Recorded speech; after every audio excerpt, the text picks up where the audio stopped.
Hello. You can start. Yeah, okay. Uh, yeah, good afternoon, everyone. So, post lunch, we are having one of the very dynamic topic in the IBC, that is resolution plan, implementation of resolution plan, the topic given to me by our ICSI IIP. And I thank the opportunity for giving me this opportunity by our ICSI IIP. And we'll just start the presentation on implementation of resilience plan. So basically, just this PPT, basic summary PPT, I have prepared separately for the presentation purpose, but I will take you take you all through the dynamic issues raised during the implementation plan and how majority of them are settled through the NCLT or NCLAT or by way of Supreme Court regarding the implementation of resolution plan. We have very limited scope of provisions under IBC. So with this remark, one more also, see the effective way of implementation, the resolution plan depends, the success of the process and implementation depends on the backbone, not on the wishbone. That means lot of stakeholders have to put their backbone in getting the resolution plan approved, and that too successful implementation of the resolution plan. So there are various stakeholders who are very key to the successful implementation of the resolution plan under IBC. So with these basic remarks, I would like to just start my presentation. You can go to the next slide. Yeah. So introduction of resolution plan. So what is resolution plan under IBC? Before that, I would like to take a brief background of IBC. That is, prior to the enactment of Insolvency Bankruptcy Code, India's insolvency framework was fragmented across multiple laws, which led to inefficiencies and delays. And to address these challenges, chaired by T. Vishwanathan, Mr. T.K. Vishwanathan was established in CL recommendation culminated into the draft of the IB introduced in December 5th, and IB came into effect from 2020. The IB, along with the rest made there, the called existing law related to insolvency and bankruptcy, unified aim to streamline the process for entities, ships and individuals. As we know, objective is the revival of the corporate data and utilization, consolidation of insolvency law, single legislation, then time-bound insolvency cases, and also maximize the value of the assets of the corporate data, which is already under the stress. And then promoting entrepreneurship by providing an exit mechanism for failing businesses. Then again, enhancement of creditability by improving the recovery rate for creditors, including creditors, debtors, employees, and shareholders. They are the one of the key stakeholders of IBC. So when we discuss, the objective of the code is to have a timeline, stricter timelines, then exit mechanism, promotion of entrepreneurship, and availability of credit. So when we see these critical three words, the exit through liquidation or approval of resolution plan and implementation of resolution plan will achieve all these objects of the IBC. So when we go to the introduction to resolution plans, the section 526 of IBC defines a resolution plan as one proposed by resolution applicant for resolving a corporate debt or insolvency as a going concern. See, once again, resolution plan is something which is a plan proposed by RA. It is of a contractual nature. Resolution plan is a contractual nature which is proposed by RA and approved by COC with 66% voting rights, and then again getting a stamp from NCLT approval. This is for resolving a corporate debtor as a going concern. Then again, if we see section 30 concerns about the submission to the RP, the resolution plan to be submitted to the RP, when again we have key provisions in IBC and regulations are section 30, that is submission of resolution plan to RP, and then again we have section 12. Section 12 is very, very critical in line to the latest Supreme Court judgment of Bhushan Steels. In the case of Bhushan Steels, the time-bound completion of CIRP, and in case any extensions required for the CRP process for consideration of resolution plan. This is one of the critical section regarding the resolution plan and its implementation. Then again, section 29A, ineligibility of certain persons to submit related parties or convicted individuals, willful defaulters, all those due diligence is very, very critical. This is also one of the flaws in the recent Bhushan Steel case, where Supreme Court has taken a serious view against the professional, the insolvency professional of this case. Then when we come to section 32, the mandatory requirements for a resolution plan. That is, what are the major important things to cover in the resolution plan is fair treatment of operational creditors. Then again, stakeholders involved, stakeholder interest, how it is addressed and how the default is addressed in the resolution plan, and implementation schedule and management of corporate data business and supervising and implementation of the resolution plan. Then how the default is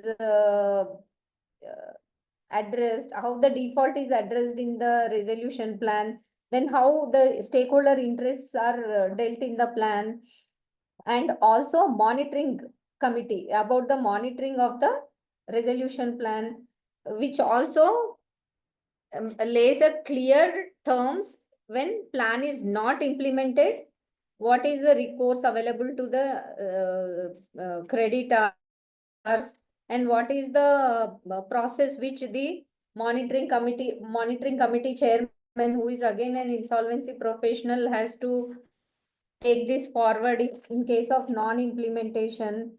Then again, what are the capabilities of the resolution applicant? See, what are the capabilities to implement the resolution plan and feasibility, viability. When COC is considering the feasibility and viability of the resolution plan, the COC has to assess whether financially viable and all the compliance laws have been complied and the mandatory contents of section 30 are all complied.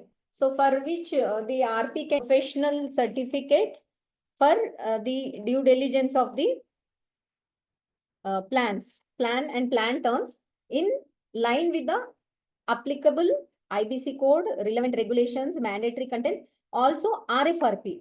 The provisions of RFRP, the terms of the RFRP is properly captured by the resolution applicants in their plan.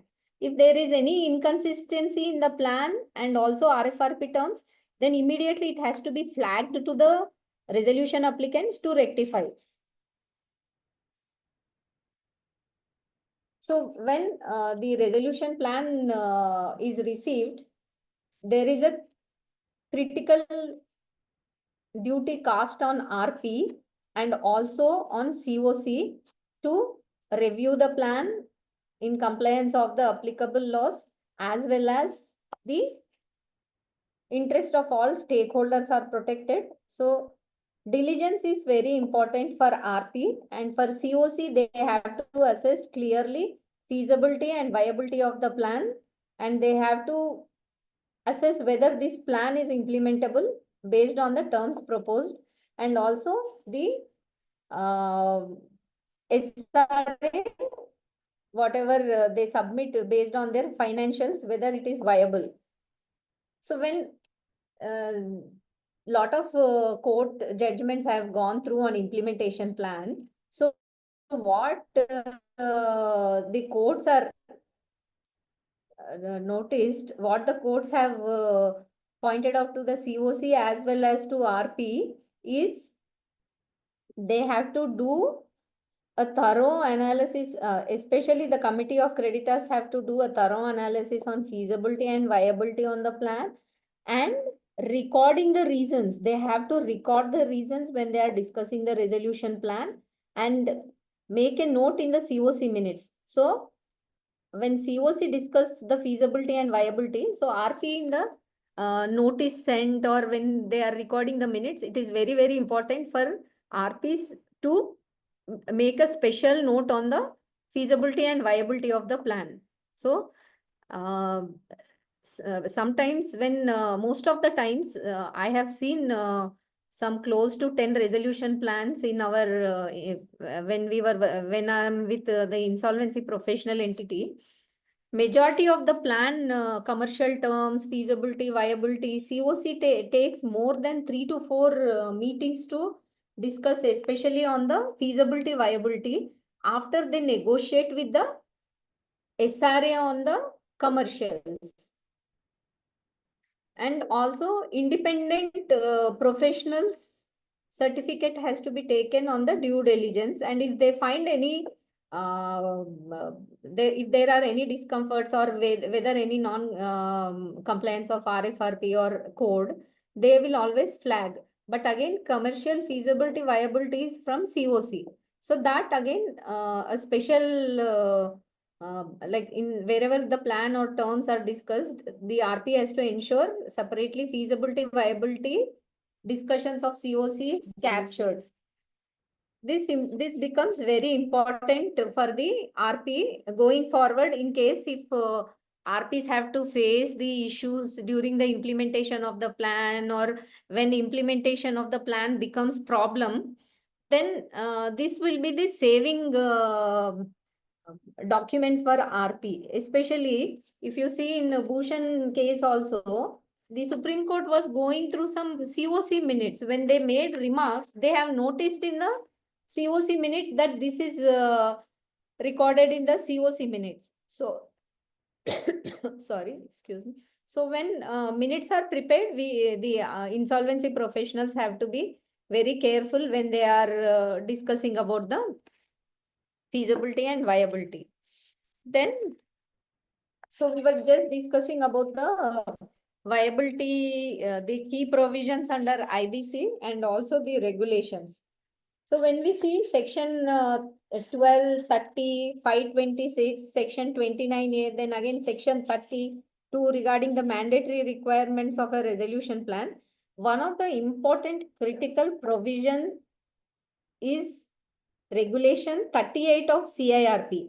If you can see, actually I wanted to present the regulation 38, but there is some issue with my laptop. So, but if we can read the regulation 38, it is very, very clear what are the important mandatory requirements which a plan must include, like minimum payout to operational creditors, not less than the liquidation value, and what is the section 29A compliance, how RP has dealt. So feasibility, viability. Then there are line of checklist kind of things are very clear under the regulations that we have to review when plan is put up for the voting, before plan is put up for the voting. So the insolvency professionals always, once the plan is received, we have to put these regulations in a tabular form, and we need to write the clause number against that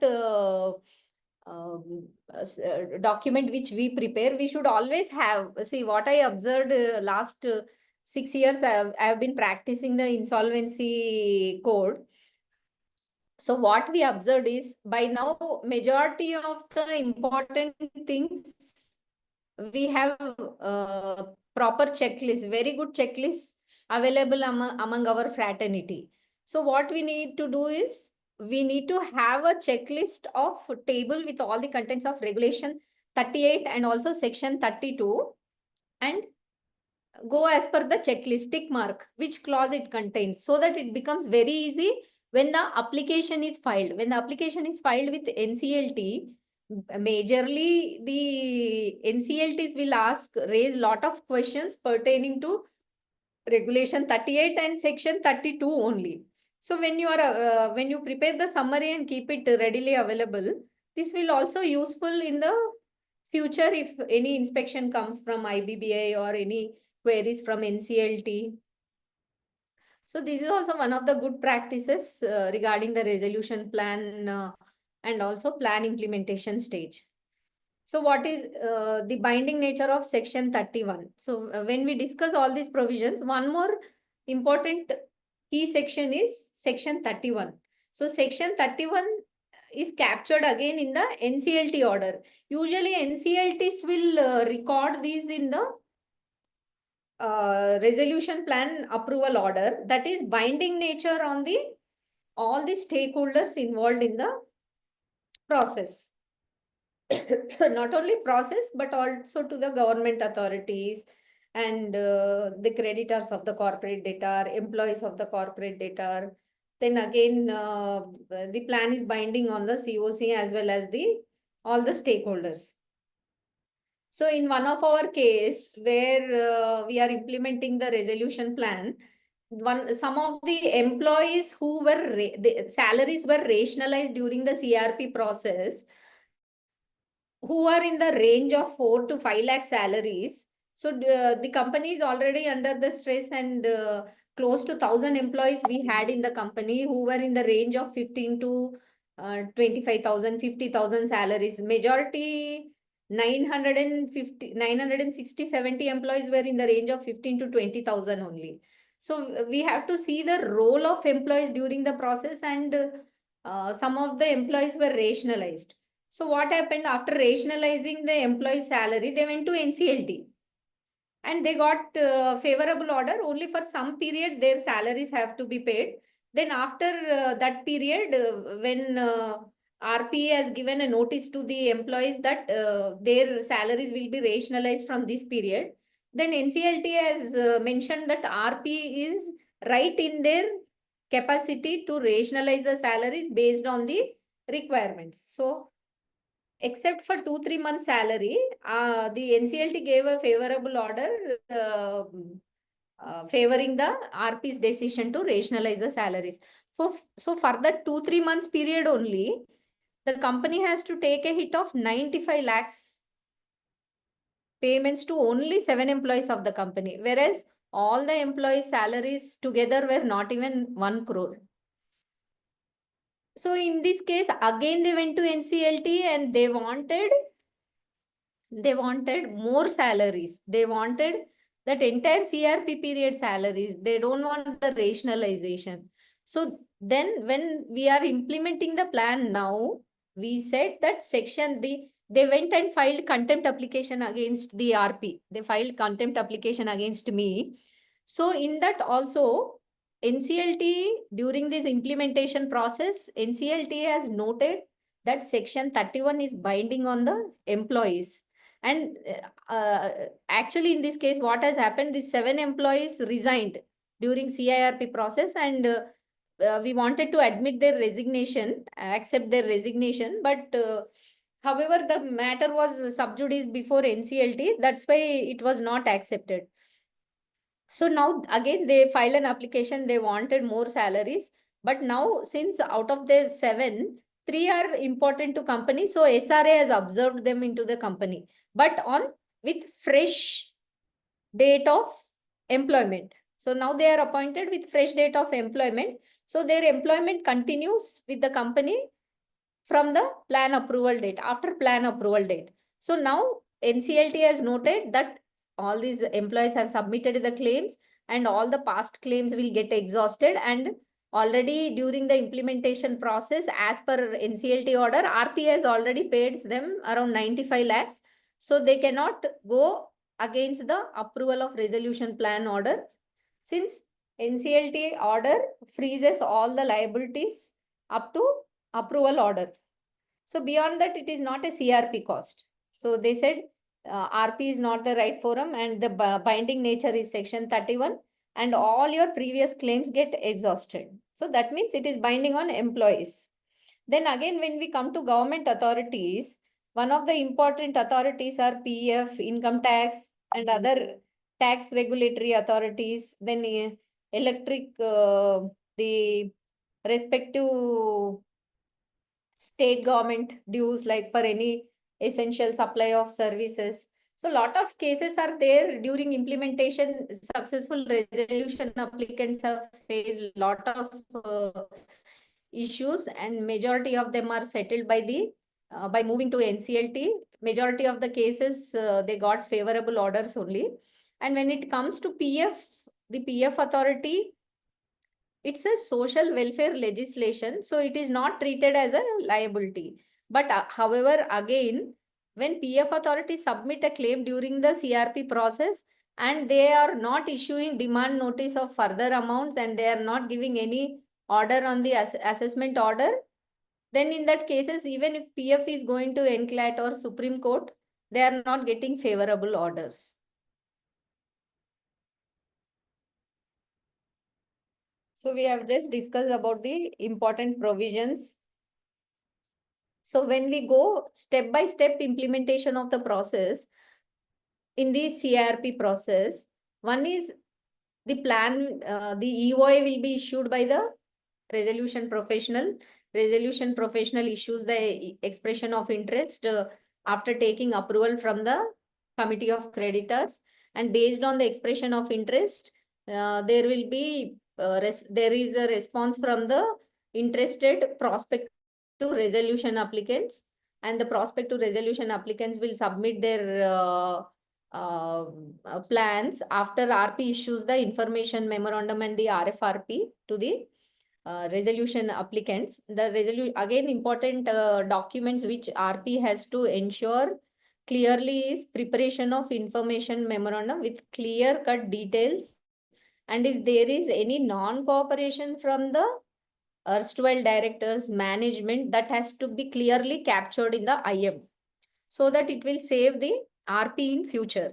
So whatever from the public domain and from the creditors or from the management, whatever information comes to the insolvency professional, all those critical documents, and when the usually in the process multiple PRS will submit the plan. So one more important is evaluation matrix, that also need to be finalized with the approval of COC.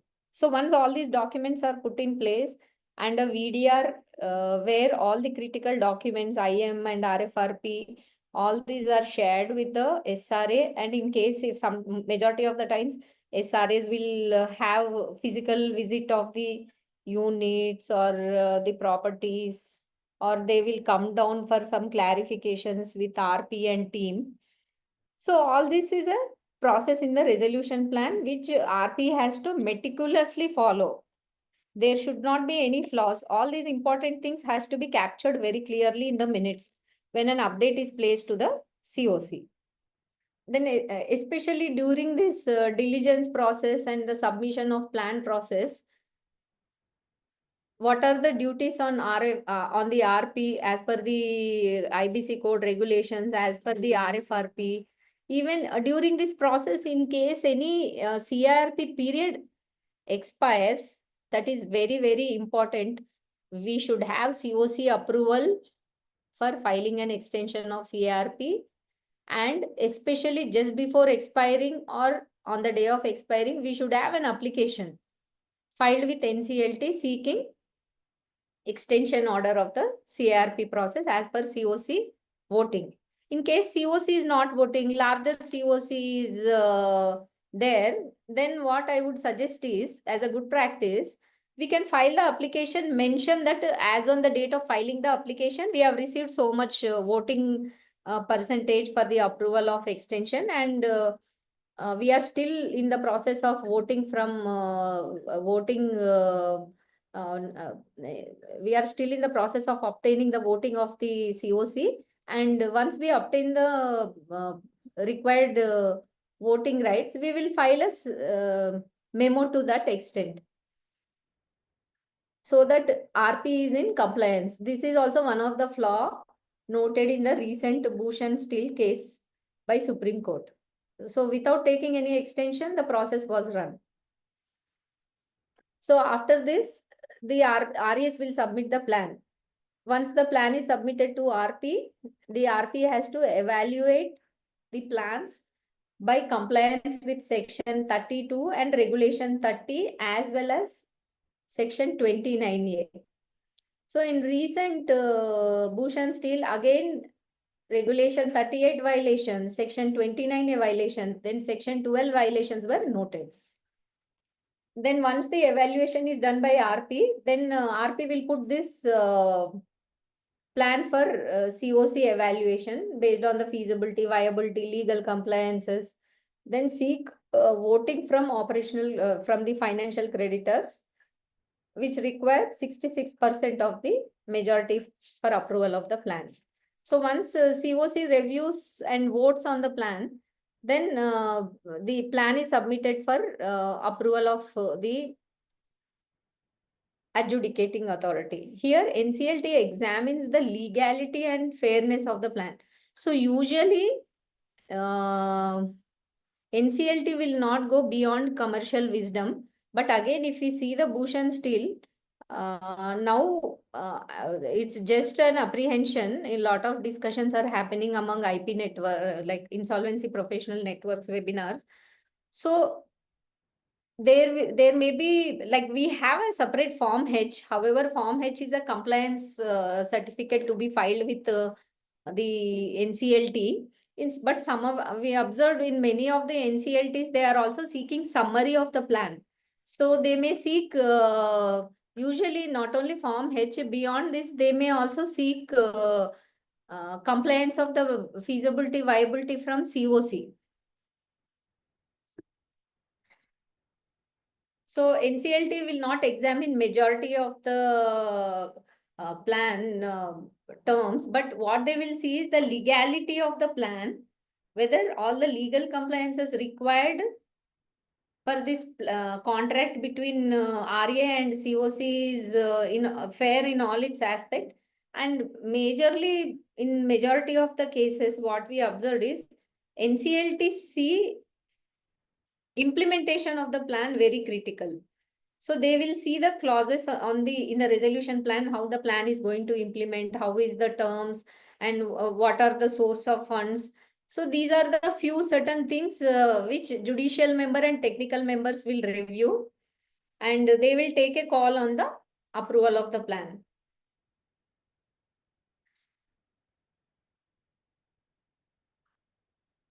So usually the plan must be implemented within the plan, the process has to be completed within 330 days. But again, depending on the critical issues, and any cases are filed with the courts or NCLT, then the CRPs are extending beyond 330 days. But again, delays beyond period more than 330 days or 400, 500 days, we have been seeing the courts are ordering liquidation. So when we see JSW now, Bhushan Power and Jet Airways, so during the implementation, lot of issues, due to the issues, Supreme Court has ordered for liquidation. Then again, in the implementation of the plan, the key factors which the resolution applicant will have to propose is how the capital will be infused, and how the payment to creditors are proposed, and management and takeover, then how they are going for an operational turnaround, and also implementation for the successful implementation of the plan. So when we see the lot of case laws in the IBC before the adjudicating authorities or appellate authorities or Supreme Court, there are a lot of challenges which are there in the implementation of the plan. For instance, majority of the cases may be in where payment to creditors are delayed, which affects the resolution process. Then non-compliance with IBC provisions. So there are statutory requirements and lot of legal challenges in the implementation process where it is noticed IBC provisions are not complied. Then resolution applicants, sometimes they will give a frivolous bids and who will lack financial capabilities to implement the plan. So they are misusing this process. So NCLTs are very strict with the frivolous bids which have come where plan is approved, the forfeiting the PBG, also imposing the fines on the SRA. Then sometimes, majority of the times, bankers will list them in the willful defaulters. So this is one of the challenge. Then again, legal complexities. See what is happening in majority of the cases, the SRAs are facing lot of legal issues when it comes to income tax or PF appeals, or when it comes to ED attachments. So these are also some of the legal complexities pertaining to the CD, which is also creating issues for SRA to implement the plan.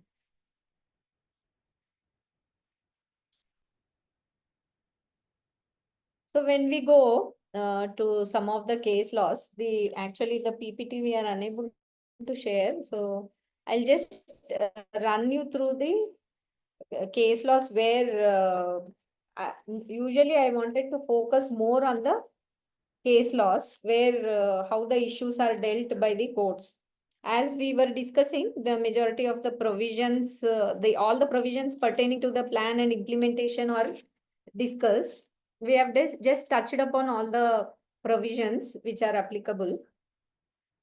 So when we are discussing about Regulation 38, when we are discussing about the Regulation 38, the mandatory contents of the provisions regarding implementation of plan is the resolution plan shall demonstrate it addresses the cause of default, then again feasible and viable provisions for it if its effective implementation. When we see the mandatory contents, it has provisions for approvals required and the timeline for the same. So when we see the plan addresses the cause of default, this again to be reviewed by COC. Then again, when we see it is feasible and viable, it has to be reviewed by again COC. Then we have the provisions for effective implementation, that again COC, but larger NCLTs are taking this and they are making a note of this effective implementation in our case only. We had 50 COC members. So when we had 50 COC members in the CRP process, while we were filing the Form H, the voting rights of the lenders was different, because two of the financial creditors have filed the revised claim because some of the bank guarantees were invoked.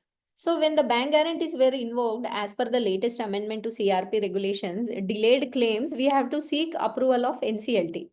So we went to NCLT and NCLT was still adjudicating the order when we have filed the resolution plan IA because of the timelines. Then when we filed the next week only, we got the approval from NCLT by condonation of delay. Then we have to have different voting rights because the BG was admitted. The BG portion of the claim was admitted. So again, we have filed a revised Form H. clearly stating, and when we filed Form H also, under the table, we clearly indicated that the voting rights, the voting approval, what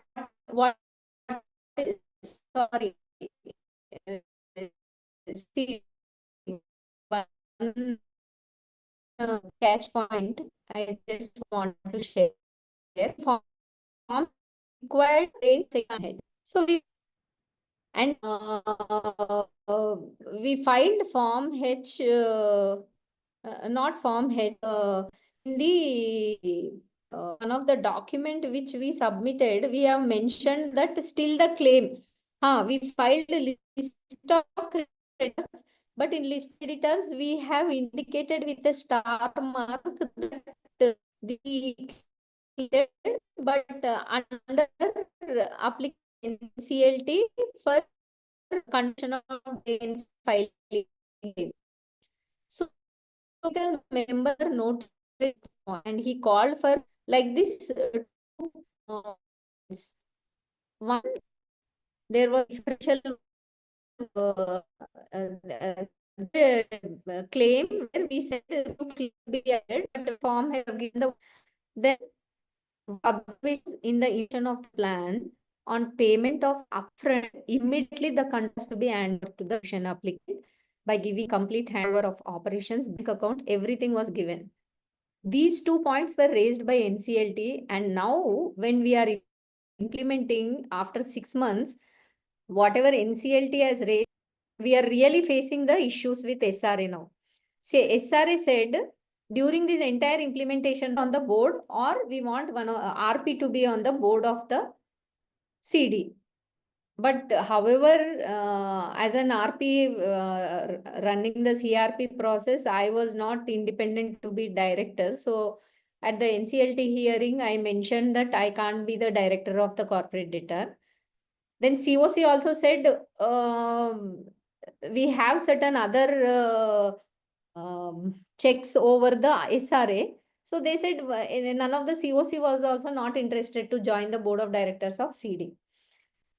So when coming to the point one, so what they raised queries across the hearing, then what we have explained them is we have already filed the application for condonation that got approved, and now currently this is the voting rights. So they said to file a memo for the first point that Honorable NCLT has approved the condonation of delay in filing the application, filing the claim. So because of which current voting rights is this, as per which the plan will be distributed. So what we ensured is while distribution table is prepared, we have put a star mark again there, and we have mentioned that the NCLT will condone the delay. So this will be the distribution to creditors. In case NCLT is not, this will be the distribution table. So that we have clearly given in the application. Then NCLT was okay that the compliance of the process is there. Then when it comes to handover of control to SRA, they wanted one of the COC member or RP to the board of CD. Then NCLT wanted us to convene the COC meeting immediately before next hearing and discuss with COC nominating one of the COC member to the board. So a special COC meeting was called for and discussed. COC has noted all the COC members have handing over to SRA. So the minutes were submitted, and NCLT with very large CD we have resolved, where NCLT has not taken much efforts for noting down the important effective implementation of the plan. So whatever they felt, technical and judicial member have felt these are the flaws which may come up in the future. So there they have asked us to get back. But now after approval in December, now we are in June, sorry, in May. So we are finding lot of difficulty with SRA in implementation of the plan. So NCLT was right. Maybe at that point for approval of the plan, COC would have taken decision that they don't want any board member to be nominated. So we have to be extra cautious. We have to foresee what could be the implementation challenges, not a formal meeting. Maybe informally can be suggested to COC. Or sometimes maybe the RP feels it can be noted in the minutes, that can be noted by the recent judgment. I think it is better RPs have to take such call depending on the case to case basis. So when it comes to the mandatory contents, then again COC has to see how monitoring committee is set up, how the plan will be supervised.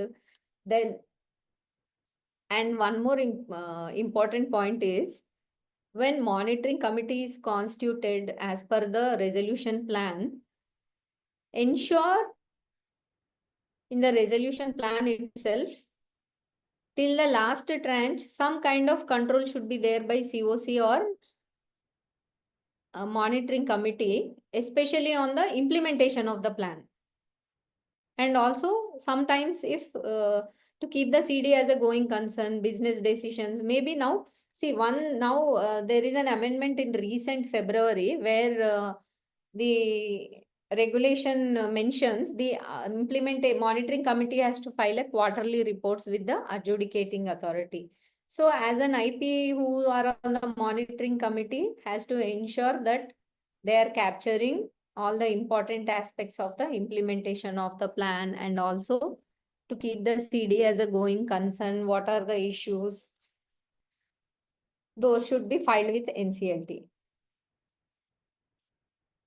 Then some more important amendments in section regulation 38(3) is when RP is proposed as a part of monitoring committee, the monthly fee payable to him shall not exceed the monthly fee received during the CRP. This is also one of the important points. We cannot propose the monitoring committee fees as a monitoring agent more than what fee we are drawing during the CRP. Then monitoring committee shall submit quarterly reports to AA regarding the status of implementation of resolution plan. So when we see, just give me 2 minutes, I'll have some water.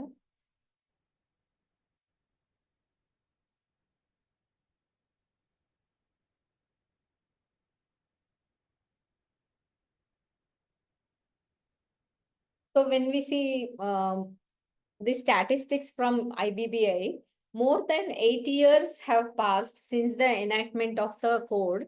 The code has rescued more than 1,194 CDs through resolution plan, and 1,276 have been settled through appeal or review or settlement process. Then 1,154 have been withdrawn under section 12A, and 2,758 CDs went for liquidation.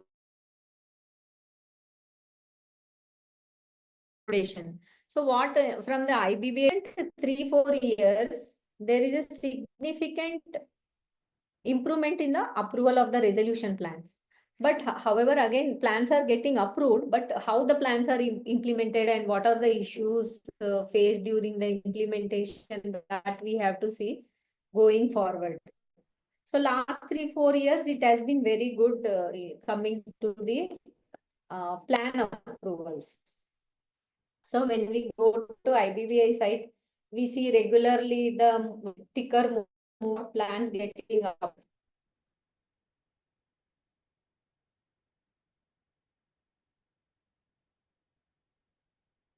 Before 3 years, every 1 CD resolved, 5 CDs used to go to liquidation. But this ratio has now improved. 10 CDs are resolved, CDs are into liquidation.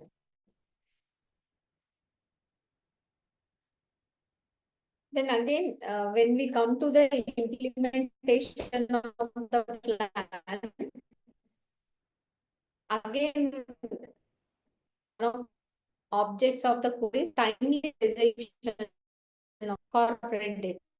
So again, implementation of, so even the in law committee, major reason haircuts proceeding flat.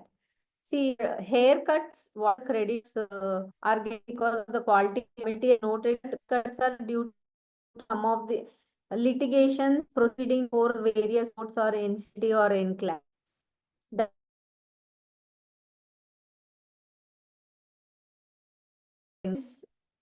The major cause for highest haircut.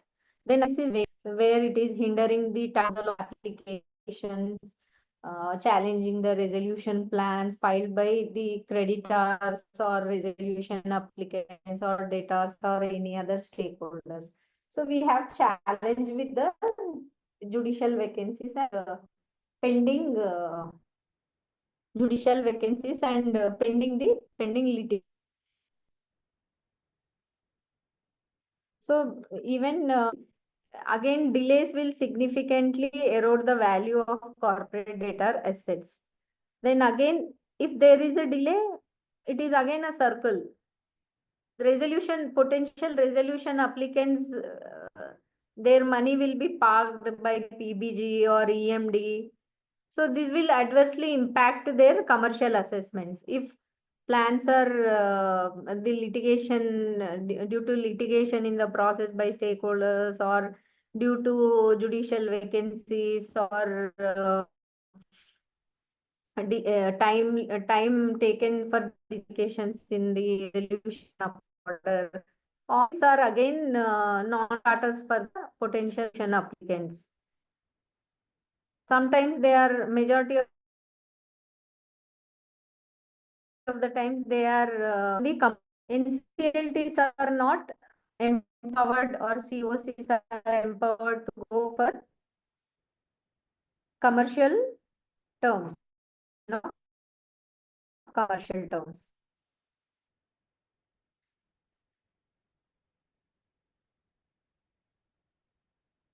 So we'll go through few case laws, lot of case laws.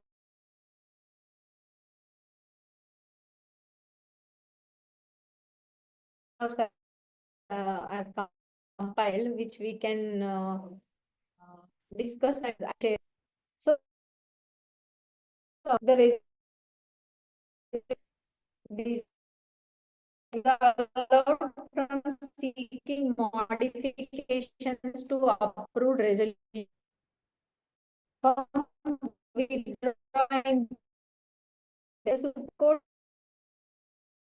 resolution applicant who open-ended seeking direction to come approved plan. No scope.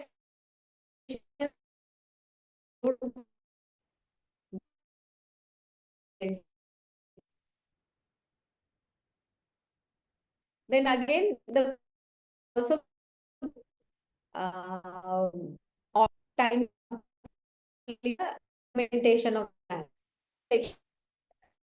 In the process, maximizing the value. So this one plan. So here, the code regulation 38 could be drawn by the successful resolution applicant is in an annual. The resolution stakeholders was again discussed. One CLT resolution committed to over the resolution plan cannot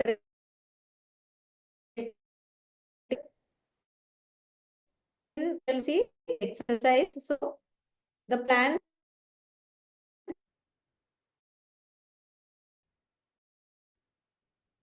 after the implementation period and they could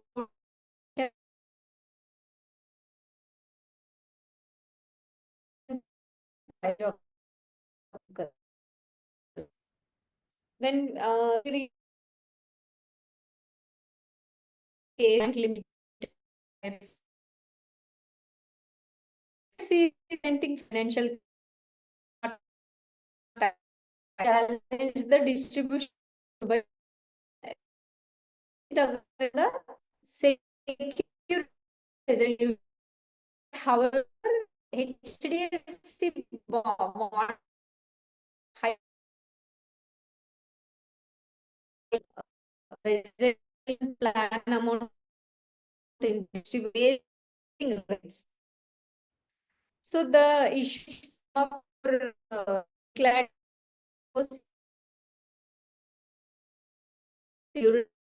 and based on the voting rights the respective senator. Four, which was amended the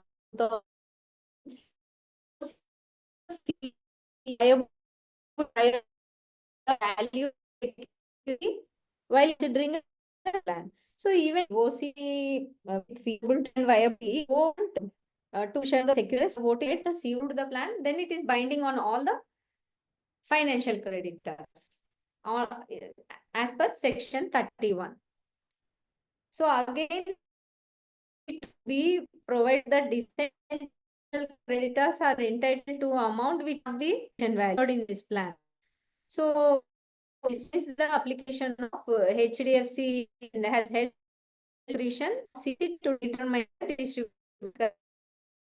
They can pay as whatever this major COC by that binding. In our case also, creditors and as 51 with creditors and 9 with unsecured creditors. So, secured creditors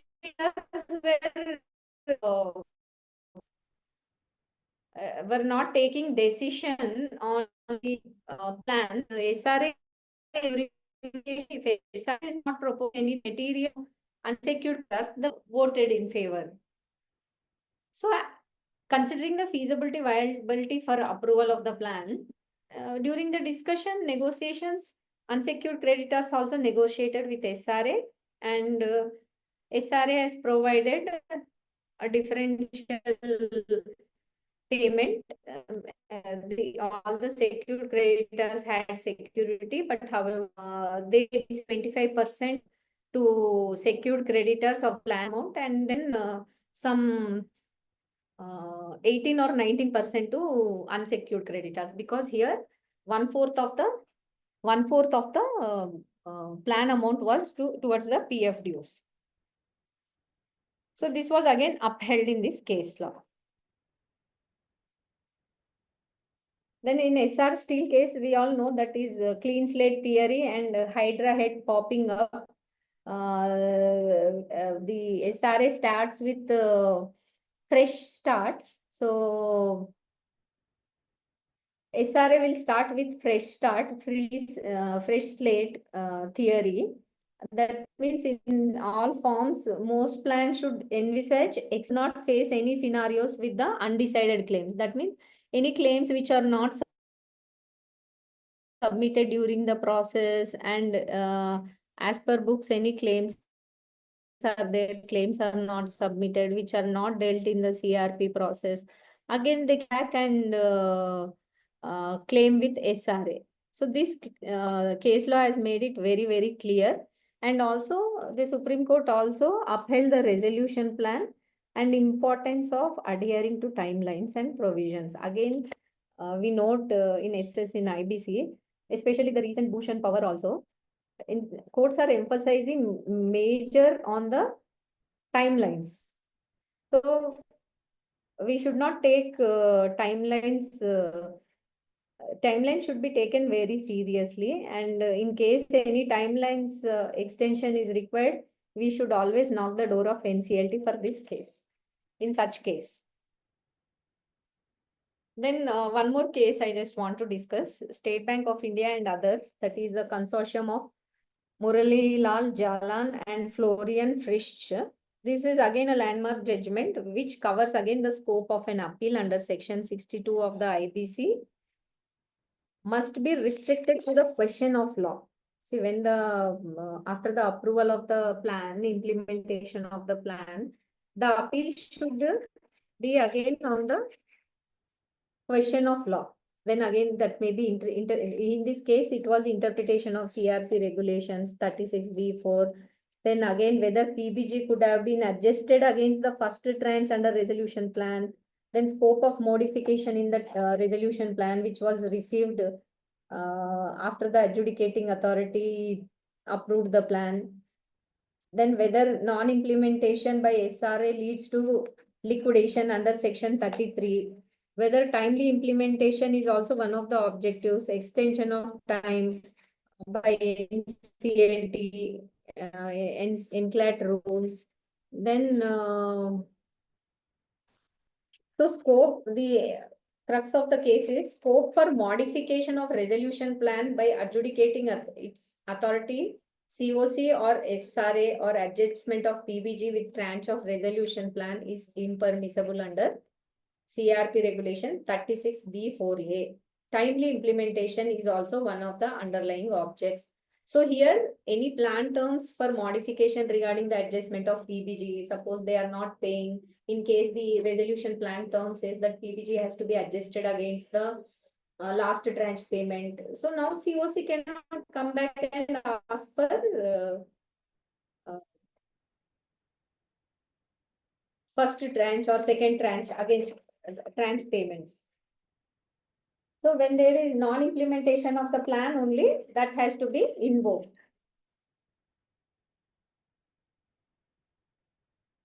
Then we have one more case law, that is T. Satishan, Monitoring Committee Chairman of Splendid Metal Products. Here, resolution plan was approved in 2021, which required payment of 60 crores by SRA within 60 days. So this was done. However, thereafter, SRA has continuously defaulted on making payments as per approved plan. Then again, second tranche of 50 crores was due in June 22, which was not even paid. So cure period of 90 days also was there. Usually the SRAs will have a cure period of 90 days. So even if the cure period is not paid, then we will have terms in RFRP which says creditors can take appropriate action. Then here the application was filed under section 33 by chairman of committee. So one observation I want to make here and draw your attention is, here the second tranche was not paid even during the cure period. The chairman of monitoring committee filed an application, who was also an erstwhile RP, filed an application himself for liquidation of the corporate debtor, because the plan was not implemented. So the main intention of the monitoring committee chairman was that if we file this application, the SRA will implement the plan. Then SRA went and paid the tranche payment. But here honorable tribunal have gone through all the MC meetings till date of filing the application, and it has noted that at 8th meeting of monitoring committee, where the lenders were present, only authorized the monitoring committee chairman to file an application that plan is not implemented. So non-implementation of plan application has to be filed. But the monitoring committee chairman filed application seeking liquidation of the corporate debtor. So the court took a serious view in this case. So whatever the committee authorizes, that only we have to ensure that we are filing appropriate applications with NCLT.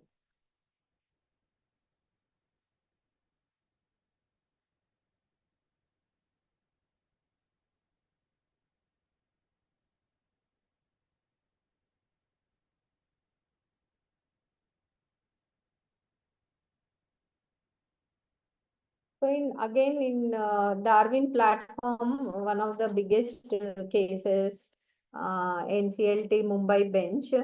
NCLT dismissed the resolution applicant for the acquisition of the hill station, then allowed creditors to restore the insolvency process to keep it as a going concern.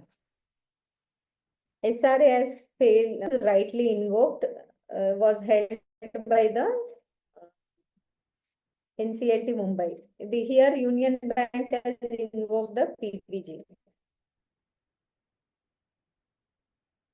In one of the cases again in NCLT Chandigarh, here one of the cases I want to members to kindly take. In Vinith Gupta versus monitoring, the applicant here is a director of corporate, personal guarantor of the corporate, who has substantial interest in the resolution. See, when corporate debt has a personal guarantor, and that guarantation of the resolution plan, because his debt gets reduced by payment in the resolution process. So here the personal guarantor went and filed for the implementation of resolution plan in all the letter and spirit, as his prima facie case was made in this application that certain steps have not been taken to implement the plan in totality. Here, due to regarding the increase in share capital relating to the issuance of shares and subsequent reduction, the corporate debtor has not followed the statutory provisions. That means here what has happened, the increase of the share capital and whatever was the implementation plan terms regarding the debt and the capital, the necessary forms were not filed with ROC. So here we have to ensure that when we are on the implementation committee, we have to ensure in the implementation what are the relevant forms which has to be filed under Companies Act or necessary forums, applicable authorities. We have to ensure that we file all the applications, especially when it comes to reliefs, concession application, or filing a separate application. If it mentions in the resolution plan that the waivers and concessions, they will seek a separate application with NCLT. All those has to be ensured for compliance. Then one more case law where they have noted that during the implementation of plan, can the time taken for when higher courts grant a stay which stalls the implementation of the plan, the said period can be excluded from the time period for the implementation of the resolution plan. So here in Sharon Hospitality case, the SRA and the resolution plan was approved by AA. The resolution provided that it would be implemented following the vacation order by Honorable High Court. So here, what has consequently happened, the RP went and filed before Honorable Delhi Court seeking vacation of the order, which has restrained for the implementation of the plan. So here a special leave petition was filed before the Supreme Court. Then Apex Court granted interim stay on the implementation of the plan. So again, consequent to stay order granted, Supreme Court asserted that SRA was not in a position to execute. Then exclusion of period for which the interim stay is granted was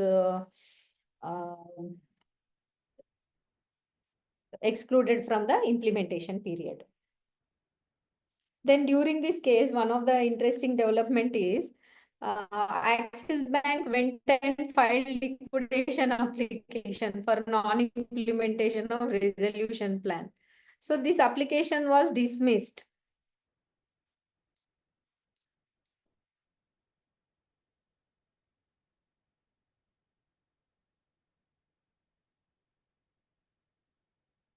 So few case laws I would like to share only the crux of the case laws. Then we can discuss the recent motion power. See, when the resolution applicant posing a plan, he has to, apart from whatever the RP is providing in the VDR available information, the SRA is supposed to take all respects the due diligence on the data and about the process bidding. In this case, regarding the title and encumbrances on the immovable property, during the implementation, the SRA has filed the case. But however, the NCLT Chandigarh held that the intending purchaser has to satisfy himself in all respects regarding the assets of the CD when he is bidding for the company. And when resolution plan amount is not paid during cure period, the monitoring committee is immediately required to go for application of liquidation, because monitoring committee has no powers to negotiate or grant any extension period for the payment of resolution plan amount.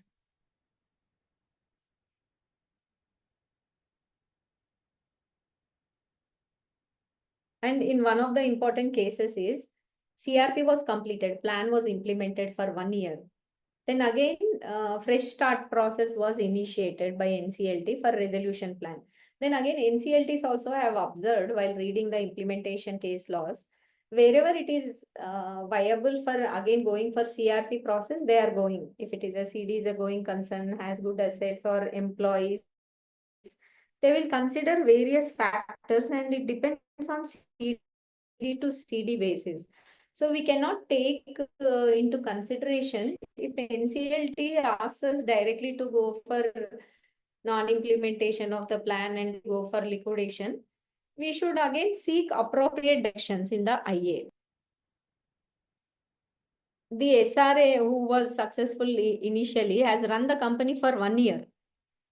Then after that again it went into CIRP. Here, the NCLAT viewed, COC took decision to go back again for fresh valuation, as there was significant fall in the book value of the corporate debtor from last previous year. So NCLT viewed that fresh valuations has to be obtained.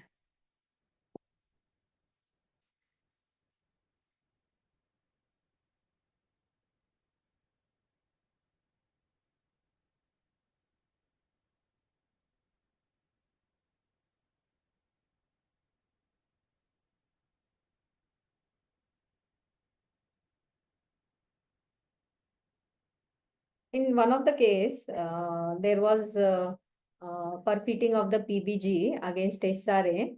Then the entire period commencing from CIRP till that period, the NCLT has imposed cost on the SRA also.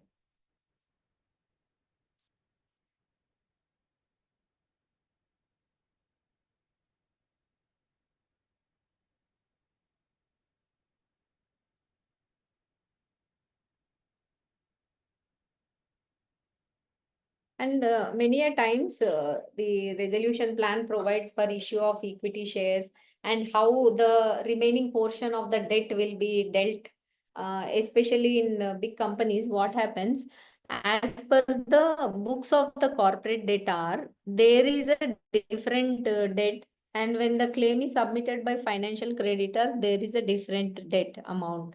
So that differential amount to use for increase the capital so that they can use for raising the debt, or sometimes they majority of the times they'll assign to the identified party.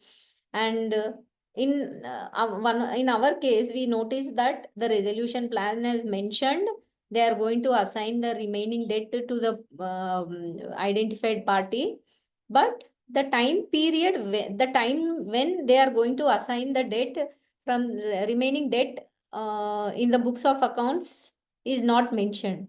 So now there is a prospective litigation which we are seeing. The lenders are not agreeing. Immediately on first tranche, the SRA went and assigned the remaining portion of the debt and increased the capital. He has assigned the debt to and increase the capital, and this debt was again assigned to the 99% subsidiary company of the CD.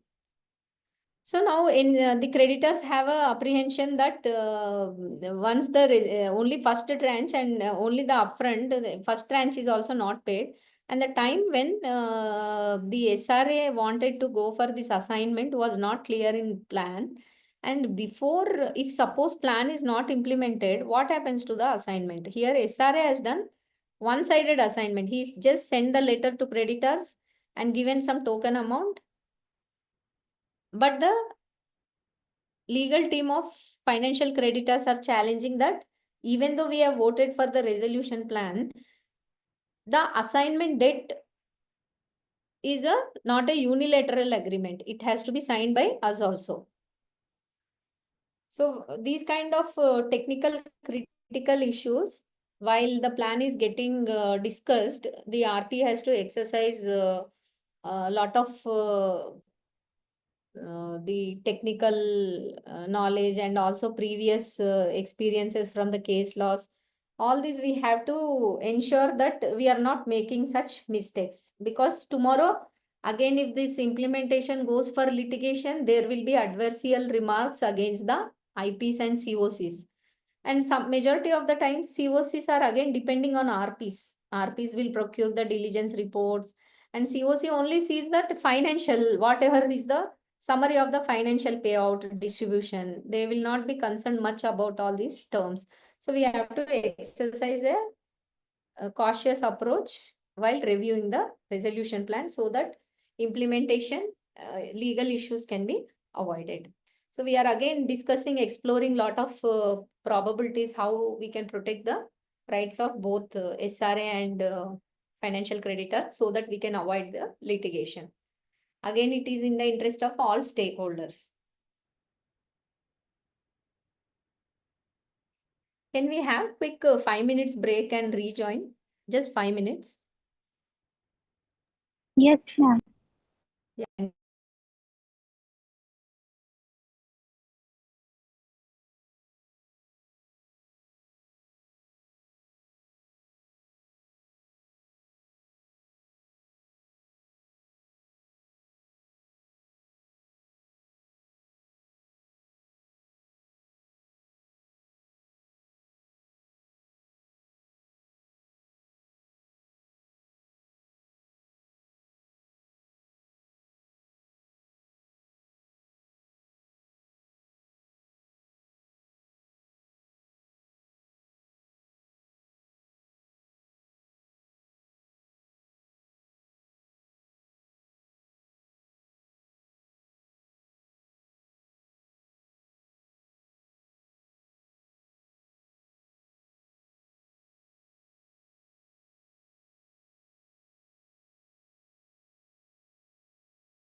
We can discuss, no, ma'am. We can start, ma'am.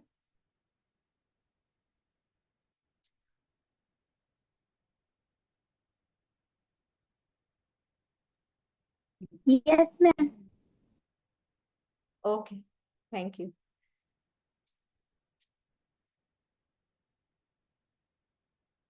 So, any members have, any participants have any points to add on till now, or any queries? Can I take now? We'll take after the presentation is completed.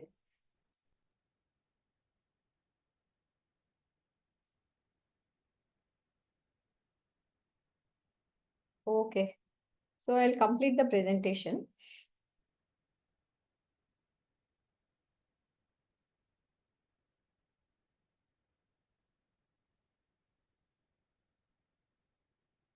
See, in one of the case in with NCLT principal bench, what has happened is the resolution applicant has filed an application for waivers and concessions. Then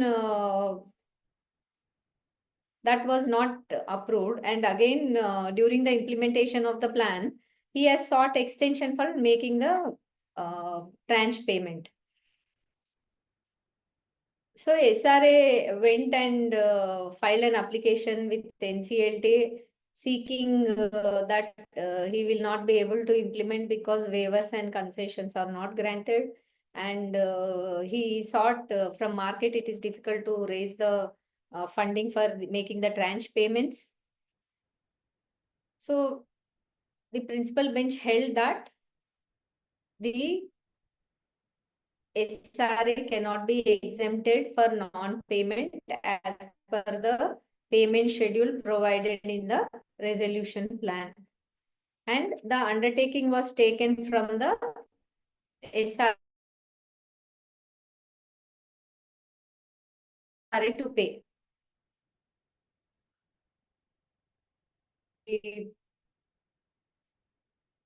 Again, this case went to NCLAT. So what has happened? NCLAT allowed order allowing adjustment of PBG towards the first tranche payment. And again, the terms of RFRP was violated.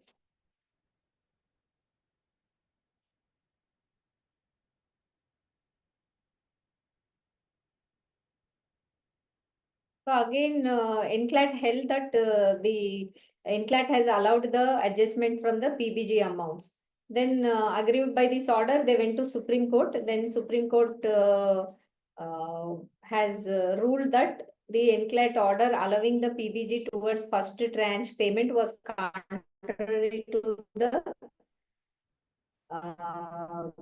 IBC, and also the terms of the plan is approved. So here the PBG could not be adjusted even if lenders are okay for it. Here in this case, lenders were okay for allowing for PBG appropriation towards the tranche payments. Here the Supreme Court held that a successful resolution applicant is required to provide the performance security which would be forfeited if the SRA fails to implement or contributes to failure of implementation of the plan in implementation schedule. So this language, whatever is there a part of RFRP or in the regulation 36B4, it is abundantly clear that performance security would have to be kept alive until complete implementation of the resolution plan. So it cannot be adjusted or encashed prior to this. Then again, there is no scope for modification or withdrawal of the resolution plan after approval of the plan by adjudicating authority, and SRA has to strictly implement as per the terms of the resolution plan. Here again, the SRA has taken lot of extensions for implementing the plan. And indisputably, SRA, the Supreme Court held that indisputably, he has contributed and failed to implement the plan, which is again the main objectives of IBC, where the objective had to be balanced and efficiency, protecting all the interest of the stakeholders. So here the court observed that in such scenarios, it is better company goes for liquidation, indeed over endless resolutions. So it is again depending on the company to company. So when when we will go to the Jet Airways case, here again lot of issues in the implementation of the plan.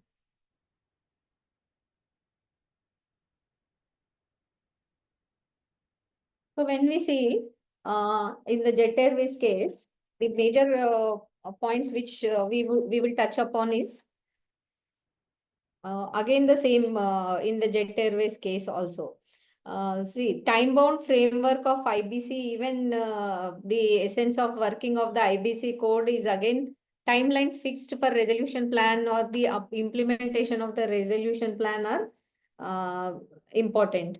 Here also, in this case also, the PBG was supposed to be adjusted and modification of resolution plan was proposed. The SRA also was given a lot of time and they sought a lot of extensions for implementing the resolution plan. Here, while invoking its inherent powers under Article 142 of Constitution, Supreme Court has directed for Jet Airways liquidation. The court also noted that the recent case of Glass Trust Company, where it was held that courts must exercise caution while interfering with the procedures prescribed under IBC, and any deviation must be justified.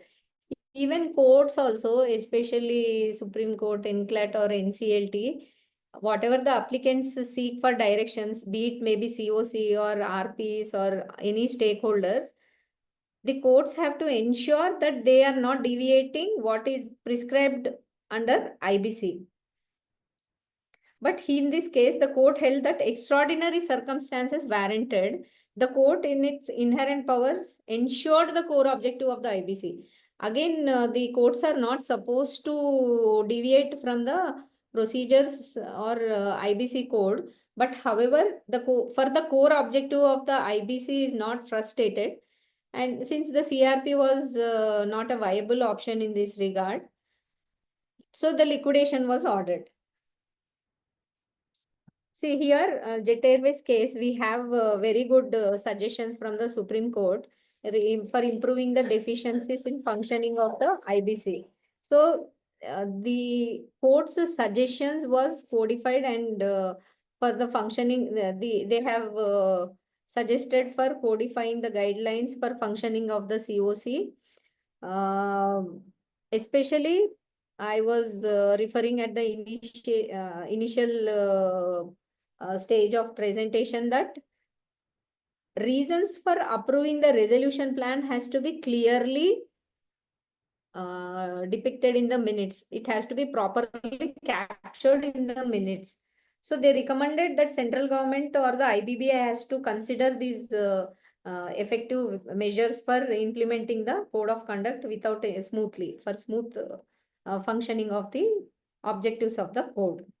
So rather than existing self-regulatory framework, the court emphasized critical responsibility on the SRAs also, and also need for cooperation among all the stakeholders for effective and efficient implementation of the plan. So they mentioned that the code does not have various provisions regarding implementation of the resolution plan, and also suggested for monitoring committee to be statutorily mandated, and NCLT has to record the steps for implementation of plan once it is approved. As we see now, there is an amendment in the regulation 38. If we see, they have clearly indicated that monitoring committee constituted must have an insolvency professional who can be the erstwhile RP and the fee prescribed, and also now it is mandatory for the monitoring committee to file regular reports on the implementation to the Honorable NCLT so that the progress can be taken note. So I'm sure today we had a lot of amendments in the IBBI regulations for filing the forms. If we see, we just prepared a summary. I would like to just discuss with you all.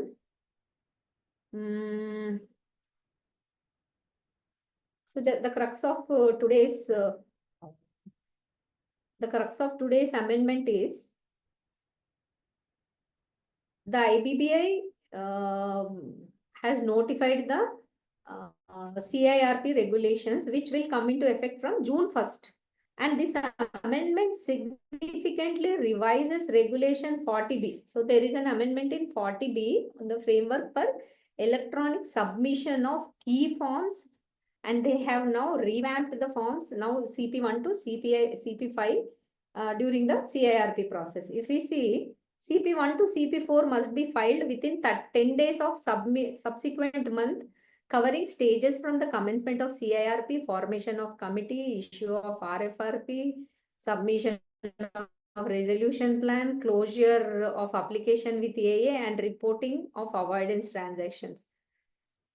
Then we have CP3B. This should be filed within 7 days of an AA's order on the resolution plan or liquidation or closure. Then again, they have prescribed monthly compliance from CP5. This is the main change. Earlier we had CRP7 where we were supposed to file. Why CRP is being extended? There we were not required to file anything. So if we see CP5 is a very dynamic form, which is new form, which is applicable. IRP has to file by the 10th of every month. The status of CRP, COC meetings, ongoing litigation,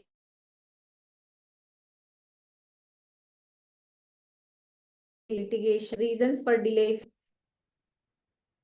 So this is, we can expect PI regarding the implementation of the forms also. See, the way IBBI is dynamically, whatever market is facing in the implementation, or be it maybe the process or implementation or liquidation, whatever the issues are faced, they are taking in a very structured and very dynamically they are implementing based on the court suggestions. But again, before amending, they are also seeking our comments on the amendments.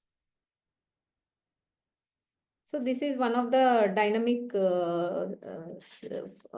amendment where the forms have to be filed.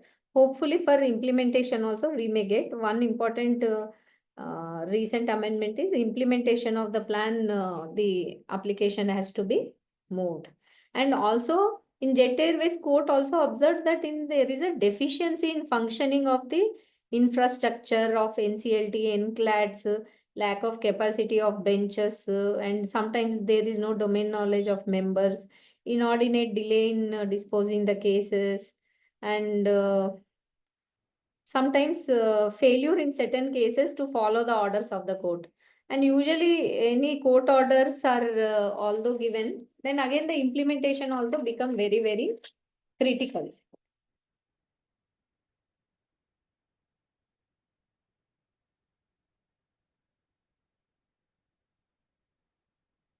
So one major observation is implementation of the plan terms in the resolution plan as well as the commercial terms of the plan are also very critical.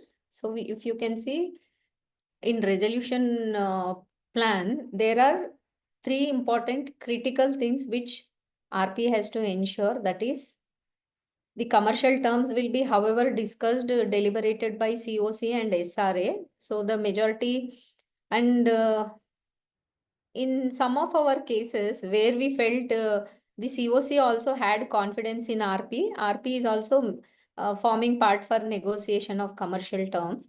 And the other one is especially the commercial terms regarding during the implementation. If there are any separate commercial terms apart from financial proposal or any corporate actions, especially the corporate actions, terms has to be very, very clear and clear process also need to be mentioned in the plan so that there is no difference of opinion in interpretation of the term. So very clear, if it is required, very simple terms also can be put for all these corporate actions, especially during the implementation process. What is the point of time when this will be implemented, and how this will be implemented? These are all very critical. And the other one is waivers and concessions. When waivers and concessions are also critical part of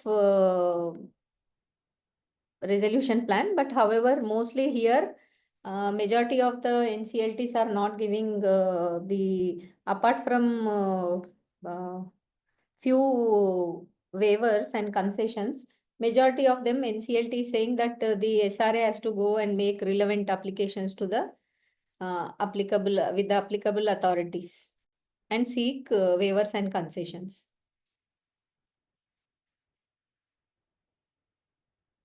So we have covered so far closely 15-16 case laws under implementation of the plan. But without discussing the latest Bhushan Steel case, the webinar will be not be fruitful without discussing the Bhushan Power Steel case. So when we go to the facts in this case, on 2nd May, as the Supreme Court has delivered its judgment in respect of CIRP process of Bhushan Power. This is a very, very significant ruling. The Apex Court has rejected the resolution plan of JSW Limited and directed the liquidation of corporate debtor, and the application was routed to NCLT for appropriate orders. So this is, if we note, this is exactly after 5 years of the resolution plan was approved by COC and NCLT, and the plan is being implemented. So if we notice the facts and the background, the CRP against this Bhushan was initiated by PNB as per the RBI's directive. These dirty dozen cases as per 13th June 2017, mandating for initiation of proceeding against 12 major defaulting accounts.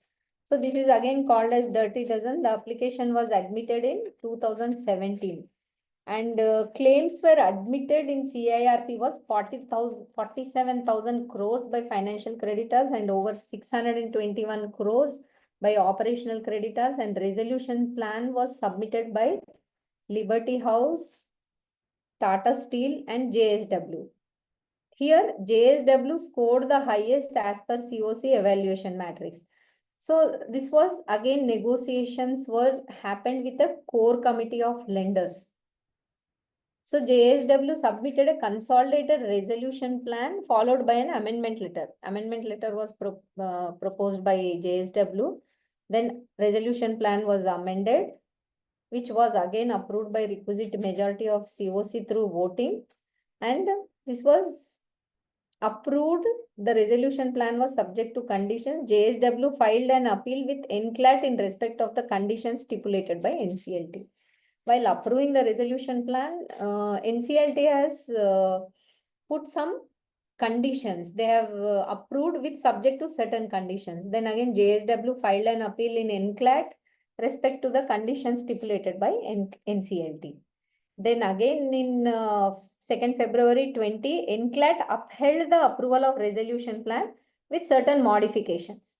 See here, if you see, NCLAT upheld the plan, but again with certain modification in the NCLT conditions.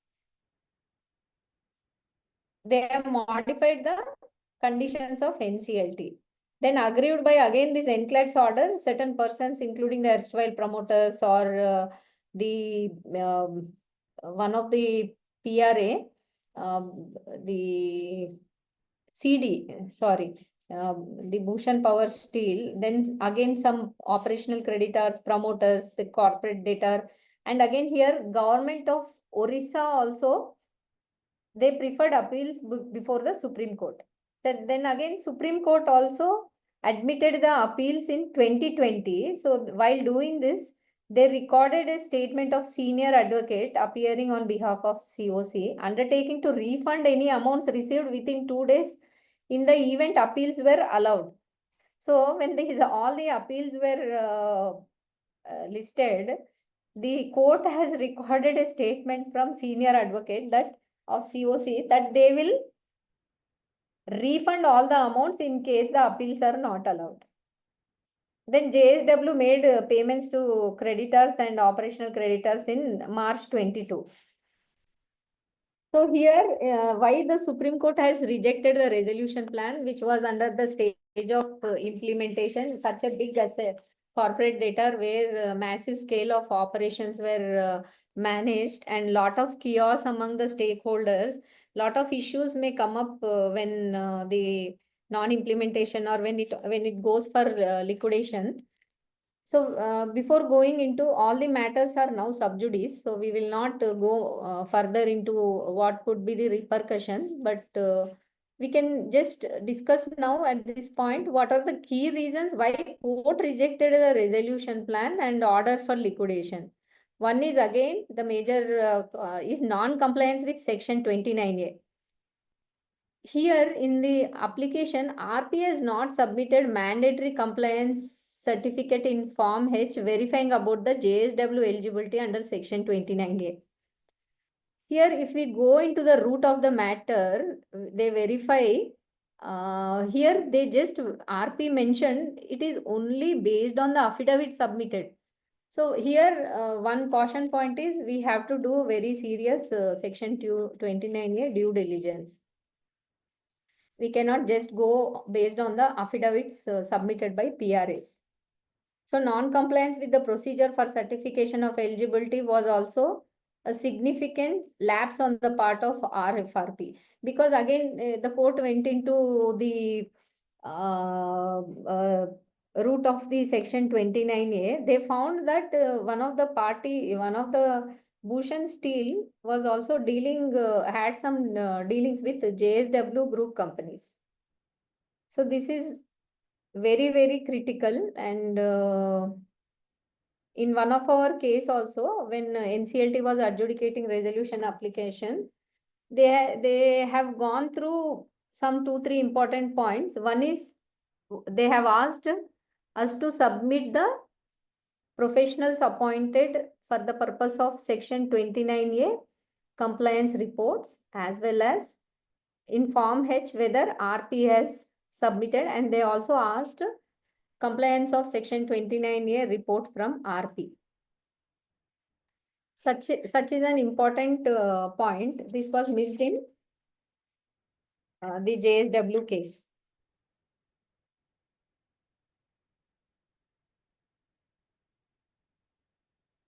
Then one more non-compliance is mandatory provisions of IBC and also the code and the regulations. So CRP timelines under section 12. In this case, plan was filed with NCLT approval 1.5 years after the date of admission. Here, the court has stressed the mandatory nature of timelines, which was again noted in ArcelorMittal versus Satish Kumar Gupta, that failure to adhere to the timelines without seeking extension. So when we see section 12.2, the process can run after the timelines prescribed by seeking an application order, filing an application after taking approval from COC, filing an application with AA and seeking order from NCLT, then the process has to run.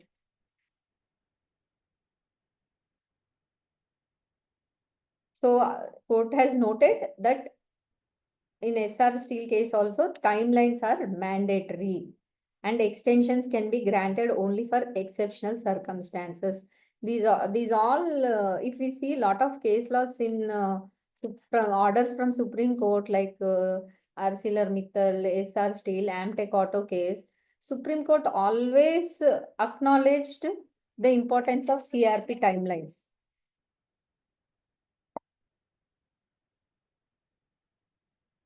Then again here, the court has placed its order and comments against RP as well as against the NCLT by stating that NCLT has committed a grave error in approving the plan in violation of section 12.